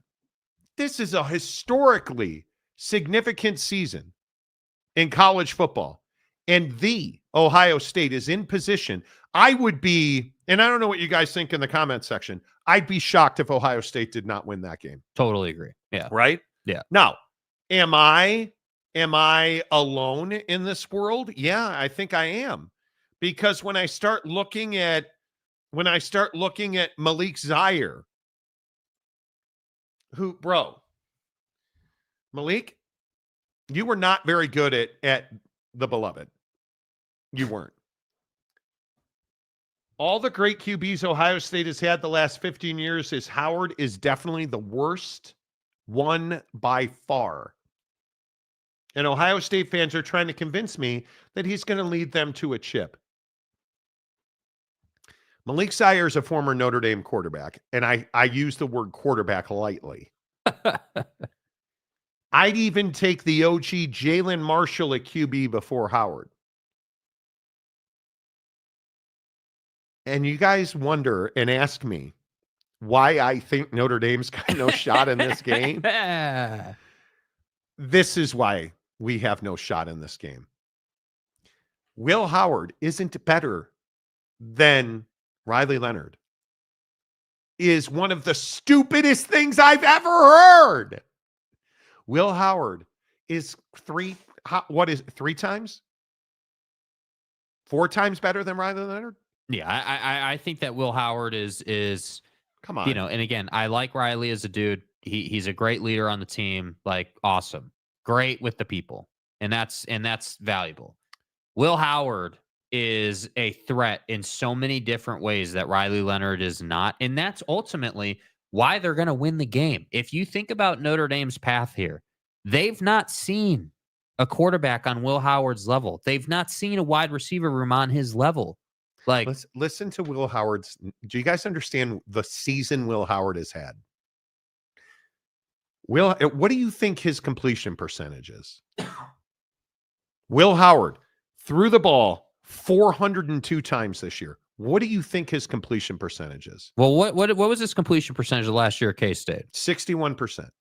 All right. So going to Ohio State, better talent, better offense, 66, 67. 73%. 73% on 400 attempts. And you tell me this guy sucks. 3,779 yards, 33 touchdowns, 10 interceptions, 173.7 rating. All the pressure, all the expectations, and his numbers are significantly better. Better wide receiver talent, significantly better offensive line. Better running backs. Totally get it. He's having one of the historical seasons in Ohio State football. Come on. He's got to be trolling, or is he really dumb? Apparently he's really dumb, because I don't think Malik Zaire's trolling. Wasikowski, I know exactly what the hate is, but I won't say it. Okay. I don't know what that means. I don't know what that means. Steely, personally, I love Will Howard. 3,933, 73%. People who say he isn't good are clowns, and I dismiss immediately. But Steely, you get what I mean. Like, this is a real conversation. And the other thing that is mind-numbing to me is it's a real conversation going into a game where the number moved. Did you guys see the numbers? It opened at 9.5. It's 8. The money's coming in on Notre Dame. Please just give me your money if you're going to bet on Notre Dame. Yeah. I'm asking you, can the beloved score more than 10 points on this Ohio State defense? I don't, maybe I am, again, I'm wide open to the fact that I'm dumb and I don't know anything about sports. Listen, but can they score 10 points? I don't think, when we look at this game, and obviously we're going to look at this game a lot, but we got to stop talking about Notre Dame's offense, because this ain't about Notre Dame's offense. No. This is about Notre Dame's defense, and if they can score on defense. That's what this is about. And when you talk about Will Howard, and, some people saying he's terrible and he's not special, and all the noise. If Will Howard comes into this game and carves up that secondary, you're not going to be able to say that anymore, because he will have beat, several of the best defenses in the country to go and win a national championship. And I got news for you to all the haters. We watched the game at Nora's in Las Vegas. We watched Notre Dame take on that team. And I watched Notre Dame and I said, bro, this is not a great team right now. They're not playing their best football, and they're finding a way to skate on by. And to me, I'm just sitting here saying, Drew Aller is not Will Howard. Penn State is not Ohio State. So when you talk about, well, hey, why were they able to beat Penn State, but now all of a sudden, Ohio State's that much better? Because Ohio State's not going to struggle to throw it down the field. Will Howard, like on Prize Picks, Will Howard is going to have more than one passing yard. Like, this is different. And I just feel like guys like Malik Zaire are just sitting here hating because they know what it is. And let's play the game, Malik. Here's what I ask Notre Dame fans, because Notre Dame fans in the comment section, Notre Dame fans on my TikTok yesterday, the battle in the comment section yesterday on my TikTok, I post TikTok highlights of the show. Yeah. And it is amazing to me. It is amazing to me how many Notre Dame fans are predicting Notre Dame is going to score 30 points in this game. Let me just throw some numbers out. In 15 games for the Ohio State, they're averaging, Now, are they the best defense in the Big Ten? Well, that's Indiana. Google Kirk Cignetti. You're not wrong. You are not wrong. Well, I win. Google me. They are the best defense in the Big Ten. Suck it. Ohio State. 12.2 points a game. They're giving up 59.8% completion percentage. They're giving up 161 yards passing a game. Less than a passing touchdown a game. They're averaging 89.9 yards against on the ground. Their average pass completion against 7 yards. That's Ohio State. Yes. Does that not sound like Notre Dame offense? And this is what I asked yesterday, and nobody had a really good answer. What is Notre Dame's, if they win the game, if Notre Dame wins the game, what will their offense have had to do? Run for 150. How are you going to do that against Ohio State? I don't know. Ohio State rushing they're giving up, you guys, 2.7 yards a carry. That's what I'm saying. Like I'm telling you guys right now, like, let's be really honest. And this is going to be my point on Friday and on Monday, because the game's Monday. But this is going to be my point the day of the game. Notre Dame's defense and their special teams are going to have to pull trickery to win this game. Will Howard is going to have to turn the football multiple over. times. Yeah. And whether and if it's Jack Sawyer going and getting a fumble recovery again, or like you're going to have Notre Dame get probably 3 extra possessions in this game. Probably a special teams points. Turnover will have to happen. Yes, a special teams turnover, a kick return for a touchdown. You'll need that. You'll need the Penn State pick 6 on a screen pass. Yeah, exactly. You'll need a play like that. And the thing that I struggle with as a Notre Dame fan is the left side of Notre Dame's offensive line. This defense from Ohio State is coming for you nuts, dude. Like they have speed, they have power, they're gap sound. Yeah. They're disciplined. They flow to the football very well. Yeah. That's what I worry about. And I continue to say, like, look at the defense versus defense. Notre Dame's defense is very, very capable. Right. Very capable. We struggle down the field against the sideline. So, okay, Notre Dame's offense. How does Notre Dame's offense score 2 touchdowns on a team that gives up 1 per game? Is absolutely stout against the run, giving up 2.7 yards a carry against the run. And to that point, an added layer, Notre Dame does not like to put Riley Leonard under center. They like to run him out of the pistol. Which I hate. Yeah. Again, I will sit here and I guess I will die on this hill. If you are running out of the pistol, it just takes away play action, which you're going to need in this game if you are going to get, like, you look at the Penn State, the great house pass we talked about yesterday. Yeah. Does that happen against Ohio State's defense? No. I can't see that happening against Ohio State's defense. And to be really specific, okay, maybe he can drop a corner. Maybe he can, right? Maybe corner slips, stuff happens. I can guarantee you this. Safety is not overrunning the play like the Penn State safety did. That ain't happening at all, even a little bit. Stymie? No, we don't. Notre Dame destroys narratives week in and week out. What narratives has this team destroyed? Like, this is the delusion of Notre Dame fans that I have struggled to understand. We did not play almost anybody this season. What narratives did Notre Dame destroy? That pedophilia doesn't win football games? Bro, are you serious? They proved that. They didn't destroy that. The 2 best teams are in the national championship? Are you serious? Of what? Notre Dame. I got news for you, bro. The 2 best teams of what? I got news for you, bro. Notre Dame is not one of the best teams in college football. But I would love to agree with you. Yeah. Come on, dude. Riley can't put a team on his back and lead them to victory. I agree. I totally agree with He that. can't. He's not the reason they win games. I totally agree with that. Totally agree with that. That they're You again, better be here Tuesday. I'll just go back to the Notre Dame schedule. And they're 14-1.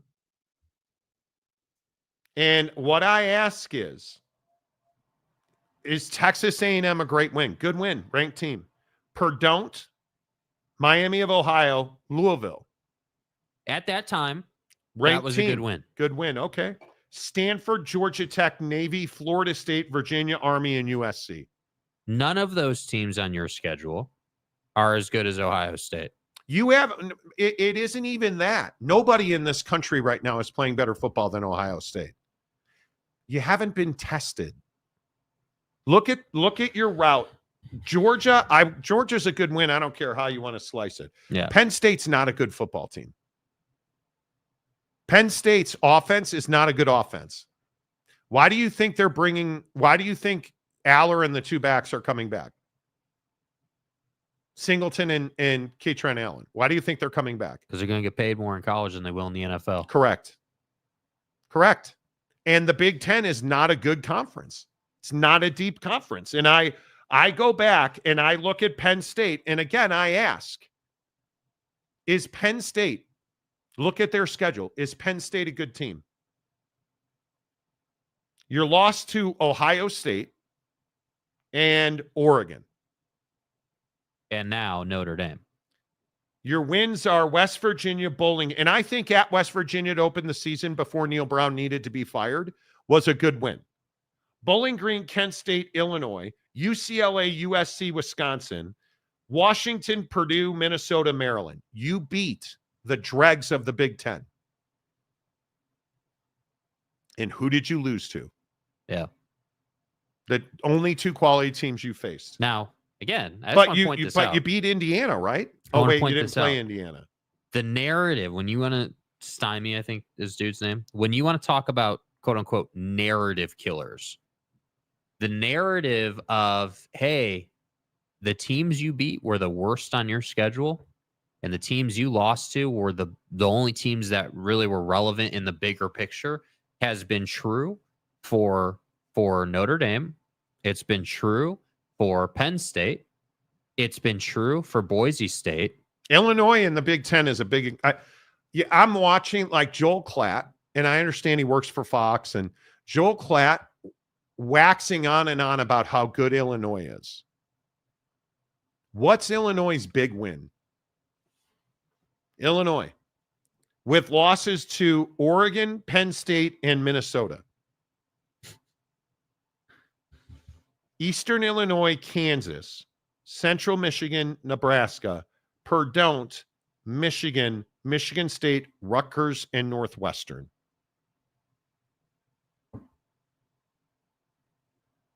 So Illinois, and this is Illinois. I don't know how Illinois got here. But Illinois has become this lightning rod in the Big Ten. Do you guys sit here and you really believe that Illinois is one of the 10 best teams in the country? Come on. You believe that Illinois' success means that the Big Ten is the best conference in college football? That's what you believe. It's the Notre Dame narrative of ranked teams. Well, you beat Army and Navy. Okay. So Army and Navy, and I'm here to play the game with you. Army and Navy for Notre Dame. Army and Navy ranked teams. You beat Army 49-14 and Navy 51-14. Let's look at Army. 19th ranked Black Knights. Their only loss was to Notre Dame and then to Navy. Here are their wins. The mighty Black Knights. Lehigh, Florida Atlantic, Rice, Temple, Tulsa, UAB, East Carolina, Air Force, North Texas, UTSA, Tulane, So, okay. Well, what was the score of the Memphis? Oh, you didn't play Memphis. Okay. You beat Tulane 9-5 team. East Carolina 8-5.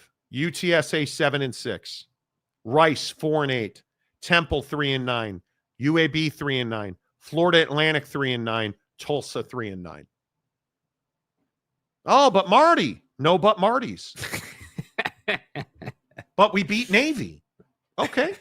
Let's talk about the midshipmen at 9-3. Right. Best wins probably Oklahoma, but that's a bowl game. And as I've told you, I don't believe that your garden variety bowl game means anything. Mm-hmm. Bucknell. You know Bucknell, right? Bucknell, the Bison, 6-6 in the Patriot League. Holy cow. Temple. Oh, you said the Patriot League. They beat Memphis. UAB, Air Force, Charlotte. Their losses are Notre Dame, and they lost to Rice. They beat South Florida. They lost to Tulane, East Carolina, and then they beat Army. Yeah. So are those big quality wins? Are those wins where we are just the blood is flowing? Stay hard. I'm not getting excited about wins over Army, and we're Notre Dame football. Notre Dame football with Riley Leonard as a quarterback, and we're hearkening the big wins over Army and Navy. I'm not doing that. Yeah, I just think that listen, man, you can be delusional about Notre Dame. It's easy to be delusional about Notre Dame. I get it. Got a lot of records to lean on and yada yada yada. But the reality is, what you're not talking about is the eye test. You're not talking about what they look like on the football field, and what they looked like against Penn State was unprepared and not ready to execute a game plan. And the sad thing about college football is you're looking at, like, even just the P4. You're looking at like one or two teams per league. Mm-hmm. Right? And you're looking at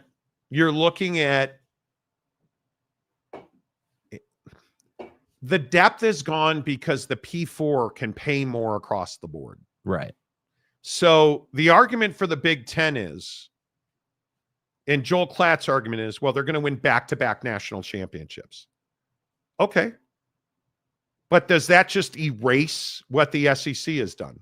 Does that erase the depth? Do we really believe in here, just on its own face, singularly speaking? Yeah. Do you believe that the Big Ten is a deeper conference than the SEC? I don't. How do you make that argument? And do you make that argument, Jake? No, I mean, I don't think you can make that argument. I don't think that anybody's going to sit here and say that the Big Ten somehow is a deeper league than the SEC. I mean, if anything, the argument should be it's easier to get to the national championship game out of the Big Ten than it is out of the SEC. And I think that is why the SEC is upset, because they're playing a tougher schedule, but that tougher schedule isn't giving them brownie points with the committee. And so, yeah, sure, Joel Klatt's not wrong. Big Ten's probably going to win back-to-back national championships. But is he right? I don't think he's right that the Big Ten is somehow a better league. I think if we're really taking an honest look at this, I don't personally, and again, don't have time for this today, I don't put a lot of credence on Michigan's national championship. And I have my thoughts, my opinions. We've played that out. You guys know what that conversation is. But, okay, they won a national championship. This year, this Ohio State team is better than anything the SEC had to offer this year. That is my opinion. So, to me, it's you maybe are going to win back-to-back national championships, but the way I see it is, you've got one national championship here if Ohio State gets the job done over the SEC. And I would agree with your point, which is a point that nobody wants to talk about, which is the SEC's dominated the college football playoff era. The ACC had a couple of years with Dabo and company. Yeah. The Big 12 hasn't done a damn thing. and the SEC's kind of been the one leading the way. So I'm not just going to sit here and say that the Big Ten's better because the SEC's had two, quote unquote down years. Yeah, and listen, I grew up as a Notre Dame Big Ten fan, and I think the league the league eats on itself, and I would do the exact same thing. I would never play if I were the Big Ten and it was structured the way it's structured now. I'd never play a non-league game. Why would you? I mean, you have the ability to essentially send Penn State into the college football playoff without losing to really anybody until they got into Ohio State and Oregon. Or the ball buster is Oregon. Yeah. The issue is you can't make an argument that just because Ohio State is going to the national championship, and I think going to win the national championship, that because they win a national championship, the Big Ten is better than the SEC. What if Notre Dame somehow wins the national championship? Does that mean Notre Dame's the best team in college football? Apparently. I don't believe that. I still think Ohio State and Texas are the two best teams in college football. Yeah, I just don't think it's some wild thing to say that the SEC is a deeper conference. Yeah. And that the Big Ten, you have an easier path through the Big Ten. I do think Ohio State's the best team in college football this year. And Ryan Day and company and Will Howard deserve a ton of credit for what they've been able to put together. That said, no, I don't think Oregon would go undefeated in the SEC. No, I don't think we're talking about Indiana after 3 weeks if they're playing an SEC schedule. And I look at the Alabama argument is the one that pisses most people off. Look at Alabama who played real reps in their bowl game. They're 2s and 3s. It doesn't detract from Ohio State to say that the SEC is a deeper conference. It doesn't detract from the Big Ten that the SEC is a bigger conference or a deeper conference. You just have more quality. Look at the Big 12. Look at the ACC. The ACC got embarrassed in the college football playoff, which are the only bowl games that matter. Yeah. They're the only bowl games that matter. The SMU getting absolutely boat raced. And you look at Boise. Boise had no business in the college football playoff. But that's the system. And it's what I say about Ohio State. How did Ohio State have the most difficult road and Penn State had the easiest road? We're probably going to fix that next year, I would think. But the argument that Penn State makes the Big Ten deeper is hooey. Penn State's an average football team with a quarterback. And again, I think I've sat on the show and said this repeatedly, with a quarterback who can't throw the football. Can Drew Aller stand in the pocket and throw you to a win? Clearly not. He's proven he can't. Neither can Riley Leonard. Can Will Howard? Yes. Because where this started is where it'll end. Will Howard's having a historically good football season. Mm-hmm. And it's remarkable to me that Penn State,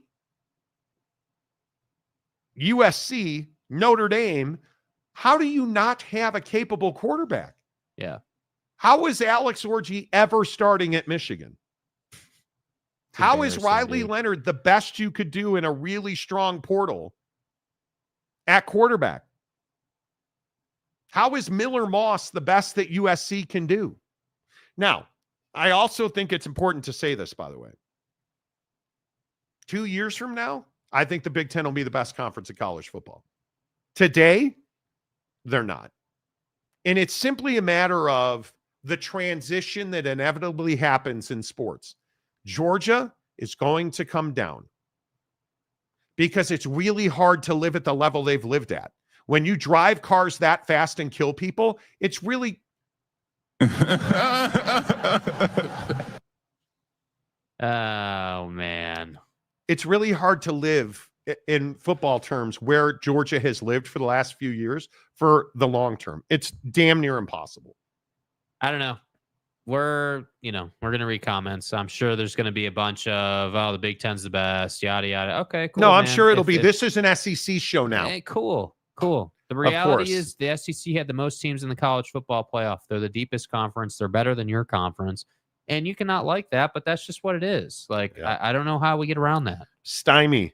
Penn State would have won the SEC this year. You should go to rehab. Yeah, dude. You need to go to rehab. You're losing credibility by the minute by saying things like that. So with a quarterback in an offensive league where you have quarterbacks throwing for 5,000 yards, you think that Drew Aller is good enough to win that league? No. That's a tough call. The SEC is really deep. They are. We as football fans don't like the SEC because they win. Yeah. I don't have fandom tied to it. I'm a Notre Dame fan. We don't win anything. It took Nick Saban retiring for you guys to get more than one team in the college football playoff. Let's be real, right? It took Nick Saban retiring, and it took the college football playoff expanding to 12 teams for you to get more than one team into the college football playoff.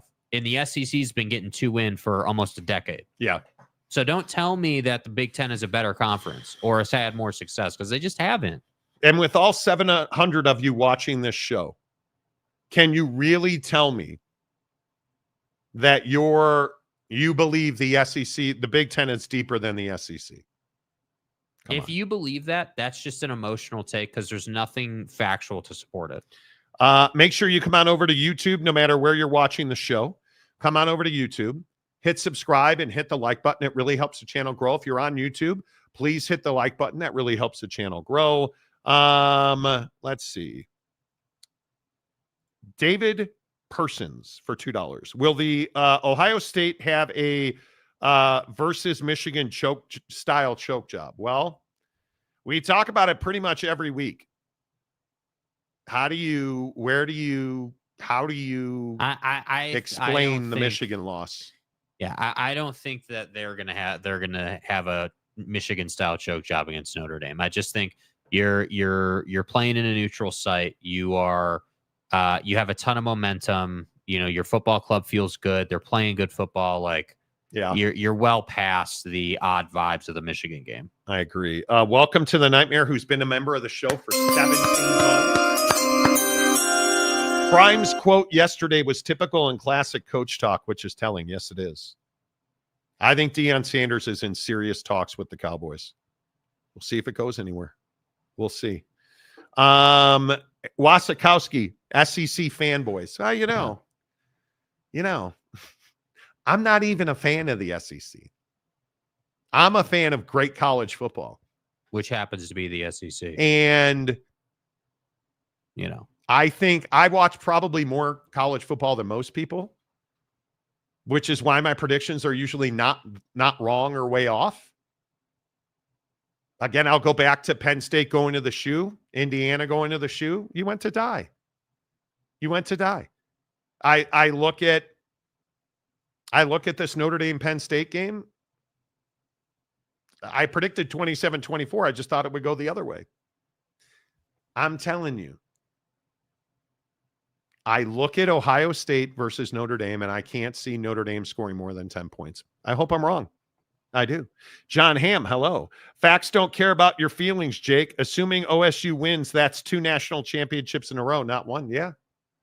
Yeah, I don't disagree with that. Okay. So facts are facts. The SEC's got 7 national championships. The Big Ten has 2. They do. The SEC has dominated college football for years. And I think the cycle has to turn around. The Big Ten needs Oregon to figure themselves out in big games. The Big Ten needs Lincoln Riley to get deeper and better. The Big Ten needs Minnesota, Iowa. The Big Ten needs somebody, Kirk Cignetti, to figure out how to score points. It needs, I look at the Big Ten, and again, I'm telling you, you look for, Illinois is the perfect example. Illinois didn't beat anybody. So we can sit here and die on the Fighting Illini Hill, and I'm telling you, a quality team when you see it. How did I get Indiana right this year? Because they didn't play anybody. Mm-hmm. And you look at like Oak State James and his butthole, right? Like we look at, he's not here today. I hope you're okay, Oak State James. I look at his take on Baylor, right? Let's get outside of the Big Ten. Let's look at Baylor, because I think this is really important. Everybody being like, oh, well, Monty, Baylor, they finished 8-5 and 6-3 in conference. Hell of a turnaround for Dave Aranda. Okay. Who are the worst teams in the Big 12? Oklahoma State, Arizona, UCF, Utah, Houston, Cincinnati, Kansas. Just remember those names. Here are Baylor's wins. Tarleton State, Air Force, Texas Tech, Oak State, TCU, West Virginia, Houston, and Kansas. Who did they lose to? Utah, Colorado, BYU, and Iowa State. So let me get this right. You're 8-5. Your 8 wins are against small non-con teams and the worst of the Big 12. And your losses are against the best of the Big 12. So much like the Big 10, you got high on the hog with those losers and you lost to the best teams you faced. Yeah. It's Penn State. You got fat on losers and you lost to the best teams you faced. It's Indiana. You got fat on losers and you lost to the best teams you faced. It plays out every year. And maybe that's Ole Miss this year in the SEC, right? Could be. But I look at the bottom half of this and I say to myself, man, TCU at 9-4, holy kajibalides. I'm not really sure what that means. Who did TCU get 9 wins against? Stanford, Long Island, Kansas, Utah, Texas Tech, Oak State, Arizona, and Cincinnati. Yeah. Oh, man, Marty, K-State, 9-4, that elite football team. UT Martin, Tulane, Arizona, Oak State, Colorado, West Virginia, Kansas, and Cincinnati. The mediocre teams, and what do they all have in common? What did Utah and Oak State, and what did they have in common? You don't have franchise quarterbacks who can throw you to wins. Baylor doesn't. Oh, Marty, did you see Baylor's quarterback? There. Marty, they're 8-5. You're out your goddamn mind. Okay. What happened against Iowa State? Baylor? Oh, but Sawyer, 258 yards and 3 touchdowns. You gave up 43 points to Iowa State. It's tough. Right? Like, you guys, we can play this game all day. It's not difficult. Yeah. It's not. Why is the Big 12 a mediocre league? Because Oak State, Utah, the state of Texas are not good. Why is the Big 10 a mediocre league? Because it's really a 2-team league, we found out in ugly fashion with Oregon. It's Oregon and it's Ohio State. Yeah. Michigan had an off year. Penn State's an average team. James Franklin ain't that guy. Yeah. And then there's everybody else in that league until somebody rises. Indiana, we can go through the SEC too if you want. Why is the SEC a deep league? Just to placate you. Why is the SEC a deep league? Well, here's exactly why the SEC is a deep league. Texas, 13-3. Georgia, 11-3. Tennessee, 10-3. Bama, 9-4. Even a mediocre LSU team, 9-4. South Carolina, 9-4. Ole Miss, 10-3. Missouri, 10-3. Like any of those, and let's talk about Ole Miss rather, because everybody hates Lane Train. I'm the only one on the planet who thinks he's a decent, not excellent football coach. You can't lose the Florida game. What if he had won the Florida game? Oh, but Marty, he didn't. No, but Marty's. What if he had won the Florida game? They're in the college football playoff. Agreed. But and you want to talk about wins and losses. Look at Brian Kelly at LSU. Brian Kelly doesn't have Lane Kiffin's defense, and he doesn't have Lane Kiffin's offense. And yet he still beat Lane Kiffin 29-26. Okay, you can't lose to A&M, Bama, and Florida 3 consecutive weeks and think you're a good football team. But when I look at, again, when I look at the SEC, you don't accidentally play Missouri's schedule, right? You don't accidentally play South Carolina, Alabama, Texas A&M, like Boston College when they were ranked. Like you don't get the free pass in the SEC. Now, granted, Mississippi State was 0-8, 2-10. Kentucky was 1-7, 4-8. Auburn was 5-7. Oklahoma was 6-7. Everybody else in that league, including Vandy, Arkansas, was there a better story the last month of the season than Florida at 8-5? Florida was 8-5. Their losses were to Georgia, Texas, Miami, Texas A&M, and Tennessee. Yeah, that's why they retained Buddy. That's why he's coming back. I said their losses were to Georgia, Texas, Tennessee. 3 of the best teams in that league. And look at the Miami loss, right? Miami was one of the best teams in college football. 41-17. So my point is, when we're talking about depth and good teams, and there's quality, there's depth in the SEC that does not exist in the Big Ten. Wasikowski, Indiana was 11-1. Oh, I thought you'd never ask. Okay. You guys make this so easy, bro. Here's what I don't understand. Okay, they were 11-1. You want to die on this hill? And actually, they were 11-2. But who cares? In regular season, they were 11-1. Here are their wins. And you tell me who's the good team on this schedule. Florida Atlantic, Western Illinois, UCLA. Charlotte, Maryland, Northwestern. Nebraska, Washington, Michigan State, Michigan, Purdue, who they beat 66-0. Purdue was 1-11. Maryland, who they beat 42-28, was 1-8, 4-8. Northwestern. Do you see the commonalities here?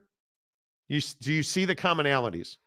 Wisconsin is the only bad team at the bottom of the Big Ten at 5-7, 3-6, who was not on Indiana's schedule.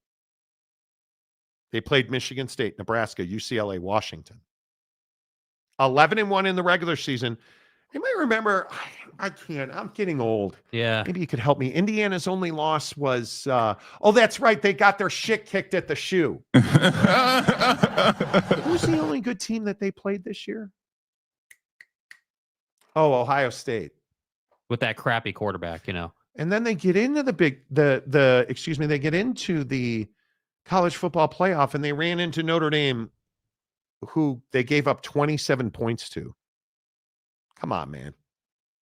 Come on. We can go round and round about this. Mike Smith. Utah could not beat a crackhead in the second half of their season. Could not. Nope. Could not. Sir Bob Love, Indiana destroyed most of those teams because they're bad football teams. Yeah, they're terrible. We agree on that.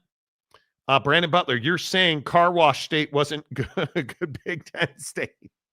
Go Wildcats. That's exactly right. Who did the SEC beat besides SEC teams? Well, and again, I think that this is Greg Skanky, the one that everybody thinks is a jerk off. What's his point? We don't have to play anybody else, and we shouldn't play anybody else because we're the best in the business. So when you beat an SEC team, does that look good on your resume? It does. I think it does. I think it does. But that's just me. It is what it is. Mayor Caruso, Utah would have beat Indiana this year. I think they would have been. They would have been. But it's fine. It's fine. Ferris Khan, Indiana's only losses were to 2 teams in the final game. Right, but who were their wins? Did they get exposed? Did Penn State get exposed? Did SMU get exposed? Did Boise get exposed? Did Penn State have a free pass to the semifinal? I think they did. Mm-hmm. Did Oregon get exposed? Oregon. Let's play the Oregon game. You guys want to play the Oregon game? 13-1. Okay. Best football team in the country up until the Ohio State game. Idaho, Boise, Oregon State, UCLA, Michigan State, Ohio State, 32-31. They beat Ohio State at home. Good win. Purdue, Illinois, Michigan, Maryland, Wisconsin, Washington, Penn State. So, how many quality wins are on that schedule? 2. Because you got to say Penn State's a quality win. What our opinions don't matter. They went to the college football playoff semifinal. Quality win. Other than that, who did they beat? They beat Purdue. Well, they beat Maryland. They beat Wisconsin, Michigan State, like UCLA, the bottom half of the Big Ten. And that's the real issue. Yeah. How does Oregon, or like Indiana, did Indiana run into any of the buzzsaws? Only one. Right? It is what it is. Man. Your record is not the only indicator of if you're a good team or not. Yeah. I mean, it's just not the reality. Like Georgia was exposed. I think there's something to that. Once Carson Beck got hurt, I think a lot of people felt like they couldn't keep going. And I think Georgia's biggest issue was injuries. I think we can all agree on that. They were so dinged up, but so was everybody. But why were they dinged up? Because they've played so much football in so many big games that are faster, more physical, more emotional. Your adrenaline and your adrenal glands, like it's a war of attrition at that level, right? So yeah, Georgia absolutely backslid this year. No doubt about it. Right? I look at Alabama. You don't go through the change. You don't lose Caleb Downs. You don't lose all the talent they lost, including Nick Saban, and stay at that level. Alabama backslid. No doubt about it. No doubt about it. No doubt about it. And yeah, and everybody says Carson Beck was mediocre, but he's better than a guy who had no experience. Was he good? No, we talked about it ad nauseum on this show. Well, Carson Beck was one of the best quarterbacks in college football when they beat Texas. No? Yeah, and I agree. Alabama, Mercer. But if you're the SEC, why would you schedule anybody but Mercer at that point? And we've argued over this on the show. Does it behoove you, Indiana, to play a really difficult schedule? No, it doesn't. Because you're locked in. The Big Ten is locked in. Why would you play a more difficult schedule? Yeah, you wouldn't. You wouldn't. You would not. You would not. Snymey, Gunnar Stockton was the bright spot for Georgia versus Notre Dame. Okay. Anyway, would they have? Never mind. It doesn't matter. It does not matter. The Monty Show, as always, is presented by our good friends at The Advocates. TheAdvocates.com, the best injury attorneys in the business. You guys always love the conversation. Always love it. Thanks for being here. On your way out the door, make sure you hit the like button. A lot deeper on Ohio State and Notre Dame tomorrow. I'm sure we'll have more on Prime and the Chicago Bears and Fat Ed. Yeah. Love talking to you guys every day. Again, hit the like button on the way out the door. Until tomorrow, say goodbye, Jake. Goodbye, Jake.